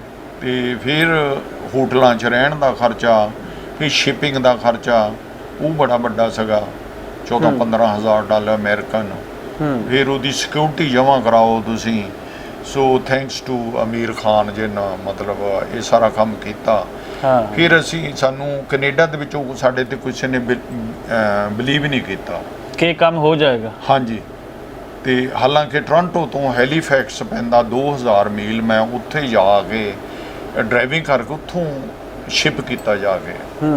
ਫਿਰ ਵੀ ਲੋਕਾਂ ਨੇ ਮੇਰੇ ਤੇ ਟਰਸਟ ਨਹੀਂ ਕੀਤਾ ਕਿ ਐਵੇਂ ਫਰਾਡ ਆ ਯਾਰ ਇਹਨਾਂ ਦਾ, ਉੱਥੇ ਨੂੰ ਕੌਣ ਡਰਾਈਵਿੰਗ ਕਰਕੇ ਲੈ ਜਾਏਗਾ ਬਸ। ਤੇ ਜਦੋਂ ਅਸੀਂ ਯੂਰਪ ਦੇ ਵਿੱਚ ਆ ਜਾਂਦੇ ਆ, ਯੂਰਪ ਦੇ ਵਿੱਚ ਆ ਕੇ ਸਾਡੇ ਨਾਲ ਸੰਗਤ ਆਸਤੇ ਜੁੜਨ ਲੱਗਦੀ ਆ। ਮੇਰੇ ਬਹੁਤ ਨਜ਼ਦੀਕ ਦੇ ਜਿਹੜੇ ਯਾਰ ਦੋਸਤ ਸੀ ਉਹ ਵੀ ਬਿਲੀਵ ਨਹੀਂ ਸੀ ਕਰਦੇ। ਮੇਰੇ ਕੋਲ 250 ਪਾਉਂਡ ਰਹਿ ਗਿਆ ਸੀ। ਅੱਛਾ। ਮੈਂ ਬੜਾ 250 ਪਾਉਂਡ ਸਿਰਫ 250 ਤੁਹਾਡੇ ਕੋਲ ਪਾਉਂਡ ਬਚਿਆ ਸਿਰਫ। ਸੀ। ਹਾਂ ਮੇਰੇ ਪਾਸ ਸੀਗਾ। ਮੈਂ ਕਿਹਾ ਵੀ ਮੈਂ ਬੇਵਕੂਫਾ ਚੱਲਿਆ, ਤੂੰ ਐਡੀ ਬੜੇ ਤੇ 250 ਪਾਉਂਡ ਦੇ ਨਾਲ ਮੈਂ ਤੇਲ ਕਿੱਥੋਂ ਪਾਵਾਂਗਾ। ਮੈਂ ਸੋਚਦਾ ਸੀ ਬੈਠਾ। ਜਿਹੜੇ ਯਾਰ ਦੋਸਤ ਸੀਗੇ ਜਿਨ੍ਹਾਂ ਦੇ ਮੈਂ ਪਾਰਕ ਕੀਤੀ ਗੁਰਦੁਆਰਿਆਂ ਦੇ ਵਿੱਚ, ਇੱਥੇ ਆਉਂਦੇ ਆ ਉਹ ਹੱਸਦੇ ਸੀ ਮੇਰੇ ਤੇ, ਕਹਿੰਦੇ ਪੈਸਿਆਂ ਨੂੰ ਨਾ ਸਾਨੂੰ ਕਹੀਂ ਤੂੰ ਪਾਰਕਾਂ ਨਾ ਕਰਦਾ। ਅੱਛਾ। ਮੈਂ ਕਿਹਾ ਠੀਕ ਆ।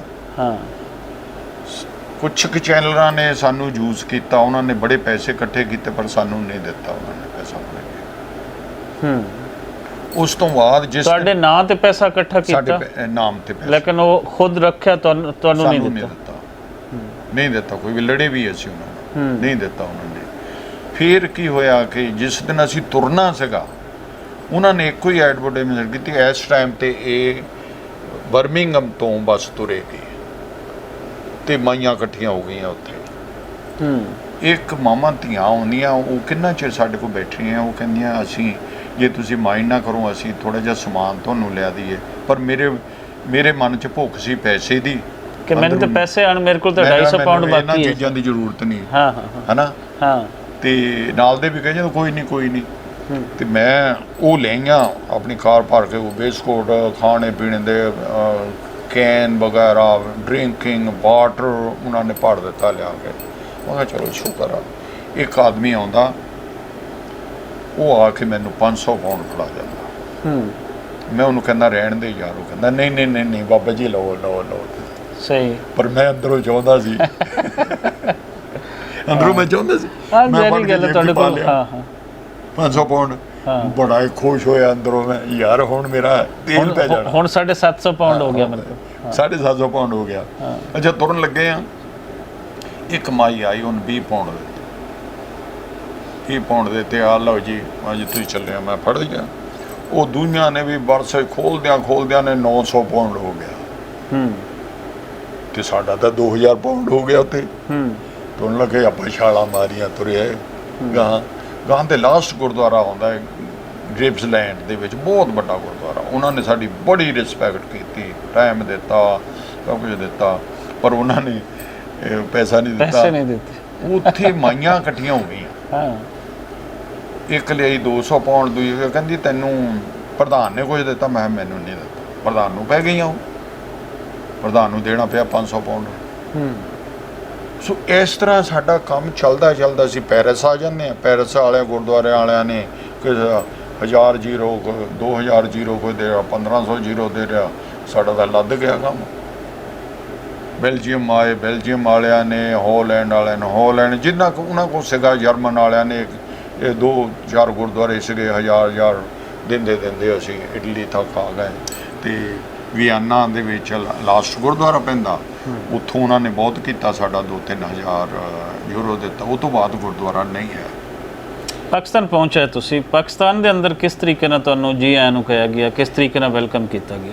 ਈਰਾਨ ਦੇ ਵਿੱਚ, ਤਹਿਰਾਨ ਦੇ ਵਿੱਚ ਗੁਰਦੁਆਰਾ ਸਾਹਿਬ ਆ, ਉਹਨਾਂ ਨੇ ਸਾਡੀ ਬੜੀ ਵੈਲਕਮ ਕੀਤੀ ਆ। ਤੇ ਜ਼ਾਦਾਨ ਪੈਂਦਾ ਬਾਰਡਰ ਤੇ 120 ਕਿਲੋਮੀਟਰ ਪਰੇ, ਉਹਨਾਂ ਨੇ ਵੀ ਵੈਲਕਮ ਕੀਤੀ। ਪਰ ਸਾਨੂੰ ਫਾਈਨੈਂਸ ਉਹ ਵੀ ਵਿਚਾਰੇ ਉੱਦਾਂ ਦੇ ਸੀਗੇ ਜੀ। ਜਦੋਂ ਅਸੀਂ ਵੜਦੇ ਆ ਪਾਕਿਸਤਾਨ ਬਾਰਡਰ ਦੇ ਵਿੱਚ, ਉਹ ਕਹਿੰਦੇ ਜੀ ਜਿਹੜੇ ਪੈਸੇਂਜਰ ਨੇ ਉਹ ਤੁਰ ਕੇ ਇੱਧਰ ਦੀ ਨਿਕਲ ਜਾਓ, ਡਰਾਈਵਰ ਘੁਮਾ ਕੇ ਲਿਆਵੇ ਖਾ। ਉਹ ਨਾਲ ਦਾ ਭਾਈ ਸੀਗਾ, ਉਹ ਚਲਾਉਂਦੇ ਸੀਗੇ, ਉਹ ਘੁਮਾ ਕੇ ਬੱਸ ਰਹਿੰਦਾ। ਮੈਂ ਨਿਕਲ ਕੇ ਜਦੋਂ ਈਰਾਨ ਦੇ ਬਾਰਡਰ ਤੋਂ ਅੰਦਰ ਆਇਆ, ਮੈਂ ਸਟੈਪ ਹੀ ਅੰਦਰ ਰੱਖਿਆ ਦਰਵਾਜ਼ੇ ਤੋਂ, ਤੇ ਮੈਨੂੰ ਇਮੀਗ੍ਰੇਸ਼ਨ ਆਫਿਸਰ ਨੇ ਦੇਖਿਆ ਨਾ, ਉਹਨਾਂ ਕਾਊਂਟਰ ਤੋਂ ਉਹ ਆਪਣੇ ਸਾਰੇ ਪੇਪਰ ਛੱਡ ਕੇ ਜਿਉਂ ਦੌੜਿਆ ਮੇਰੇ ਵੱਲ ਨੂੰ। ਬੜੀ ਜ਼ੋਰ ਦੇ ਨਾਲ ਉਹਨੂੰ ਸਤਿ ਸ੍ਰੀ ਅਕਾਲ ਬੁਲਾਈ, ਪੰਜਾਬੀ ਸੀਗਾ, ਜੱਫੀ ਪਾ ਕੇ ਛੱਡਣਾ, ਯਾਰ ਹੈ ਬੈਠੋ ਸਰਦਾਰ ਜੀ, ਤੁਸੀਂ ਇੱਥੇ ਬੈਠੋ, ਤੁਸੀਂ ਪ੍ਰਾਹੁਣੇ ਆ ਸਾਡੇ, ਅਸੀਂ ਕਿੰਨੇ ਚਿਰ ਦੇ ਵੇਟ ਕਰਦੇ ਆ ਵੀ ਬੱਸ ਆਉਣੀ ਆ। ਤੇ ਬਿਠਾ ਲਿਆ, ਕੋਕਾ ਕੋਲਾ ਲਿਆਓ ਬਈ, ਕੋਕਾ ਕੋਲਾ ਸਾਰਿਆਂ ਨੂੰ। ਸਰਦਾਰ ਜੀ ਤੁਸੀਂ ਨਹੀਂ, ਪਾਸਪੋਰਟ ਮੈਨੂੰ ਦਿਓ। ਯਾਰ ਸਵਾਦ ਆ ਗਿਆ ਜ਼ਿੰਦਗੀ ਦਾ। ਬੜਾ ਅੱਛੀ ਤਰ੍ਹਾਂ ਟਰੀਟਮੈਂਟ ਕਰਕੇ ਸਾਨੂੰ ਉੱਥੋਂ, ਕੋਈ ਕਸਟਮ ਨਹੀਂ, ਕੋਈ ਕੁਛ ਨਹੀਂ, ਸਾਡਾ ਚੈੱਕ ਹੋ ਰਿਹਾ, ਬਾਹਰ ਕੱਢ ਦਿੰਦੇ। 2:30 ਵਜੇ ਸੀਗੇ। 2:30 ਵਜੇ ਤੋਂ ਜਿਹੜਾ ਗੇਟ ਸੀਗਾ ਬਾਹਰ ਨਿਕਲਣੇ ਨੂੰ, ਉਹ ਕਹਿਣ ਲੱਗੇ ਜੀ ਤੁਸੀਂ ਜਾ ਨਹੀਂ ਸਕਦੇ। ਕਿਉਂ ਨਹੀਂ ਜਾ ਸਕਦੇ? ਕਹਿੰਦੇ ਸਾਡੇ ਕੋਲ ਸਿਕਿਉਰਿਟੀ ਨਹੀਂ ਆ, ਤੁਹਾਨੂੰ ਰਾਤ ਇੱਥੇ ਕੱਟਣਾ ਪੈਣਾ। ਯਾਰ 250 ਰੁਪਏ ਦਿੰਦੇ। ਉਹਨਾਂ ਨੇ ਨਹੀਂ ਸਾਡੀ ਗੱਲ ਸੁਣੀ, ਉਹ ਘੁਮਾ ਕੇ ਥਾਣੇ ਦੇ ਵਿੱਚ ਲਿਆ ਕੇ ਬੰਦ ਕਰ ਦਿੱਤੇ। ਥਾਣੇ ਦੇ ਵਿੱਚ ਬੰਦ ਕੀਤੀ ਤੇ ਉਹ ਬਲੂਚੀ ਤਕੜੇ ਤਕੜੇ ਗੰਨਾਂ ਲਈਆਂ, ਕਾਲੇ ਕਾਲੇ ਸੂਟ ਪਾਏ ਹੋਆ। ਤੇ ਮੈਂ ਉਹਨਾਂ ਨੂੰ ਪੁੱਛਦਾ, ਮੈਂ ਕਿਹਾ ਯਾਰ ਰਾਤ ਅਸੀਂ ਕਿੱਥੇ ਕੱਟਣੀਆਂ? ਕਹਿੰਦਾ ਇਹ रूम है बाबा जी, यहाँ पे तुम ठहरेगा। मैं किहा कहता कैदियां ਦਾ ਕਹਿੰਦਾ। ਅੱਛਾ ਫੇਸਬੁੱਕ ਤੇ ਪਾਤੀ ਹਾਂ ਫੋਟੋਆਂ ਖਿੱਚ ਕੇ। ਮੈਂ ਕਿਹਾ ਬਈ ਆਪਾਂ ਨੂੰ ਕੈਦ ਹੋ ਗਏ। ਸਾਡੇ ਕੋਲ ਬੱਸ ਸੀਗੀ, ਸਾਨੂੰ ਪ੍ਰੋਬਲਮ ਤਾਂ ਨਹੀਂ ਸੀ। ਵਾਈਫ ਨੇ ਦਾਲ ਧਰੀ ਤੇ ਰੋਟੀਆਂ ਬਣਾਈਆਂ ਸੀ, ਰੋਟੀਆਂ ਖਾ ਕੇ ਬੈਠ ਗਏ ਤੇ ਨਾਲ ਦੇਖਦੇ ਹੋ ਇੱਧਰ ਉੱਧਰ ਸੀਗੇ। ਤੇ ਮੈਂ ਫੇਸਬੁੱਕ ਤੇ ਪਾਈ। ਉੱਥੋਂ 280 ਕਿਲੋਮੀਟਰ ਤੇ ਇੱਕ ਸ਼ਹਿਰ ਪੈਂਦਾ ਦਲਵੰਦੀ ਆ, ਹਾਂ ਦਲਵੰਦੀ। ਉਹ ਮੁੰਡਾ ਇੱਕ ਮੇਰੇ ਨਾਲ ਫੇਸਬੁੱਕ ਤੇ ਜੁੜਿਆ ਹੋਇਆ ਸੀਗਾ, ਹਿੰਦੂਆਂ ਦਾ ਮੁੰਡਾ ਸੀ। ਉਹਨਾਂ ਆਪਣੇ ਅੱਬੂ ਨੂੰ ਕਿਹਾ, ਅੱਬੂ ਨੇ ਤਾਂ ਦਵਾਈ ਪਾਤੀ ਉੱਤੇ। ਉਹਨਾਂ ਦਾ ਜਵਾਈ ਸੈਨੇਟਰ ਆ ਦਿਨੇਸ਼, ਹੁਣ ਵੀ ਹੈਗਾ। ਉਹ ਘੰਟੀਆਂ ਖੜ ਗਈਆਂ, ਸਰਦਾਰ ਜੀ ਆਏ, ਜੇਲ੍ਹ 'ਚ ਨਹੀਂ, ਇਹ ਥਾਣੇ ਜਾਂ ਕੱਢੋ ਬਸ ਫਟਾਫਟ। ਗੈਸਟ ਹਾਊਸ ਲੈ ਗਏ, ਗੈਸਟ ਹਾਊਸ 5 ਸਟਾਰ। ਅਤੇ ਅਸੀਂ ਰਾਤ ਕੱਟੀ। ਮੁੜ ਕੇ ਉੱਥੋਂ ਆ ਜਾਂਦੇ ਅਸੀਂ ਦਲਵੰਦੀ ਆ ਕੇ ਉਹਨਾਂ ਨੇ 17,000 ਦਾ ਸਾਡਾ ਤੇਲ ਪਵਾਇਆ ਅਤੇ 10,000 ਰੁਪਈਆ ਕੈਸ਼ ਦਿੱਤਾ ਸਾਨੂੰ ਸਿੰਧੀ ਭਾਈਆਂ ਨੇ। ਫਿਰ ਅਸੀਂ ਕੋਇਟਾ ਆ ਜਾਂਦੇ, ਕੋਇਟਾ ਅਸੈਂਬਲੀ ਦੇ ਵਿੱਚ ਸੱਦਿਆ ਗਿਆ, ਬਹੁਤ ਇੱਜ਼ਤ ਮਾਣ ਕੀਤੀ। ਬਸ ਉੱਥੋਂ ਆਰਡਰ ਹੋ ਗਿਆ ਕੋਇਟਾ ਤੋਂ। ਫਿਰ ਜਿਹੜਾ ਵੀ ਡਿਸਟ੍ਰਿਕਟ ਆਉਂਦਾ ਉੱਥੇ DC ਖੜਾ ਹੁੰਦਾ ਸੀ, 5 ਕਿਲੋ ਦੀ ਮਠਿਆਈ ਲੈ ਕੇ, ਫੁੱਲ ਲੈ ਕੇ ਨਨਕਾਣਾ ਸਾਹਿਬ ਤੱਕ ਸਾਡੀ ਬਹੁਤ ਆਓ ਭਗਤ ਕੀਤੀ ਗਈ। ਕਰਤਾਰਪੁਰ ਇੱਥੇ ਆ ਕੇ ਗਵਰਨਰ ਸਾਹਿਬ ਨੇ ਸੱਦਿਆ, ਗਵਰਨਰ ਸਾਹਿਬ ਨੇ ਬੈਂਡ ਬਾਜੇ ਵਜਾਏ ਤੇ ਬੜੀ ਵੈਲਕਮ ਹੋਈ। ਤੁਸੀਂ ਇੱਥੇ ਜਿਤਨੇ ਦਿਨ ਰਹੇ, ਮੀਡੀਆ ਦਾ ਮਤਲਬ ਤੁਹਾਡੇ ਤੇ ਬੜਾ ਫੋਕਸ ਰਿਹਾ, ਬਹੁਤ ਜ਼ਿਆਦਾ ਤੁਹਾਨੂੰ ਕਵਰੇਜ ਮਿਲੇ। ਹਾਂਜੀ। ਲੇਕਿਨ ਜਦੋਂ ਤੁਸੀਂ ਇੰਡੀਆ ਤੋਂ ਜਾਂਦੇ ਹੋ ਤੇ ਤੁਹਾਨੂੰ ਇੱਕ ਐਸਾ ਮਾਣ ਮਿਲਿਆ ਜਿੰਦੇ ਤੇ ਬਹੁਤ ਵੱਡੇ ਜਿਹੜੇ ਫਿਲਮ ਰਾਈਟਰ ਹਨ, ਫਿਲਮ ਐਕਟਰ ਹਨ, ਉਹਨਾਂ ਦੀ ਖਾਹਿਸ਼ ਹੁੰਦੀ ਹੈ ਕਿ ਸਾਨੂੰ ਉਸ ਪ੍ਰੋਗਰਾਮ ਦਾ ਕਿਤੇ ਹਿੱਸਾ ਬਣਾਇਆ ਜਾਵੇ। ਹਾਂਜੀ। ਮਤਲਬ ਹਿੰਦੀ ਫਿਲਮ ਹੋਵੇ, ਪੰਜਾਬੀ ਫਿਲਮ ਹੋਵੇ, ਉਸ ਪ੍ਰੋਗਰਾਮ ਵਿੱਚ ਜਾਣਾ ਉਹਨਾਂ ਦੀ ਕਾਮਯਾਬੀ ਦੀ ਬੁਨਿਆਦ ਹੁੰਦਾ ਜੀ। ਉਹ ਹੈ ਕਪਿਲ ਸ਼ਰਮਾ ਸ਼ੋਅ। ਤੁਸੀਂ ਕਪਿਲ ਸ਼ਰਮਾ ਸ਼ੋਅ ਦੇ ਵਿੱਚ ਵੀ ਸੱਦੇ ਗਏ, ਇਸੇ ਹੀ ਸਕਸੈਸ ਸਟੋਰੀ ਦੀ ਬੇਸ ਤੇ। ਉਹਦੇ ਪਿੱਛੇ ਕੀ ਕਹਾਣੀ ਹੈ? ਕਿਹਨਾਂ ਨੇ ਦੱਸਿਆ ਕਪਿਲ ਸ਼ਰਮਾ ਨੂੰ? ਕਿਵੇਂ ਤੁਹਾਨੂੰ ਬੁਲਾਇਆ ਗਿਆ ਤੇ ਉੱਥੇ ਫਿਰ ਤੁਹਾਡੀ ਕੀ ਗੱਲਬਾਤ ਹੋਈ? ਜਦੋਂ ਅਸੀਂ ਬਾਰਡਰ ਪਾਰ ਕਰਦੇ ਹਾਂ, ਸਾਡੀ ਵੈਲਕਮ ਤਾਂ ਐਕਚੁਅਲੀ ਉੱਥੇ ਦੀਆਂ ਏਜੰਸੀਆਂ ਨੇ ਕੀਤੀ। ਲੱਡੂ ਖਿਲਾਏ, ਇੱਦਾਂ ਦੀ ਕੋਈ ਗੱਲ ਨਹੀਂ। ਕੋਈ ਸਾਡੀ ਕਸਟਮ ਨਹੀਂ ਚੈੱਕ ਕੀਤਾ, ਕੁਛ ਨਹੀਂ ਕੀਤਾ। ਪਰ ਮੀਡੀਆ ਨੇ ਥੋੜਾ ਕਵਰ ਕੀਤਾ, ਕੁਛ ਕਿ ਜੈਲਸੀ ਅੰਦਰ ਜੀ ਕੋਰੀਡੋਰ ਦੀ ਜੀ ਵੀ ਇਹ ਜ਼ਿਆਦਾ ਪਾਕਿਸਤਾਨ ਨੂੰ ਹੈ ਨਾ। ਤੇ ਅਸੀਂ ਵੀ ਕੋਈ ਮਾਈਂਡ ਨਹੀਂ ਕੀਤਾ। ਆਪਣੇ ਪਿੰਡ ਜਾ ਕੇ ਬੜਾ ਮਾਣ ਸੀ ਕਿ ਮੈਂ ਆਪਣੇ ਪਿੰਡ ਜਾ ਕੇ ਆਪਣੇ ਘਰ ਦੇ ਮੂਹਰੇ ਕੈਨੇਡਾ ਤੋਂ ਲਿਆ ਕੇ ਬੱਸ ਖੜੀ ਕੀਤੀ ਹੈ 4 ਦਿਨ ਵਾਸਤੇ। ਹਾਂਜੀ। ਸ਼੍ਰੋਮਣੀ ਕਮੇਟੀ ਵਾਲਿਆਂ ਨੇ ਵੀ ਸਾਡਾ ਆਓ ਭਗਤ ਕੀਤਾ, ਗੋਲਡਨ ਟੈਂਪਲ ਵਾਲਿਆਂ ਨੇ, ਅਨੰਦਪੁਰ ਸਾਹਿਬ।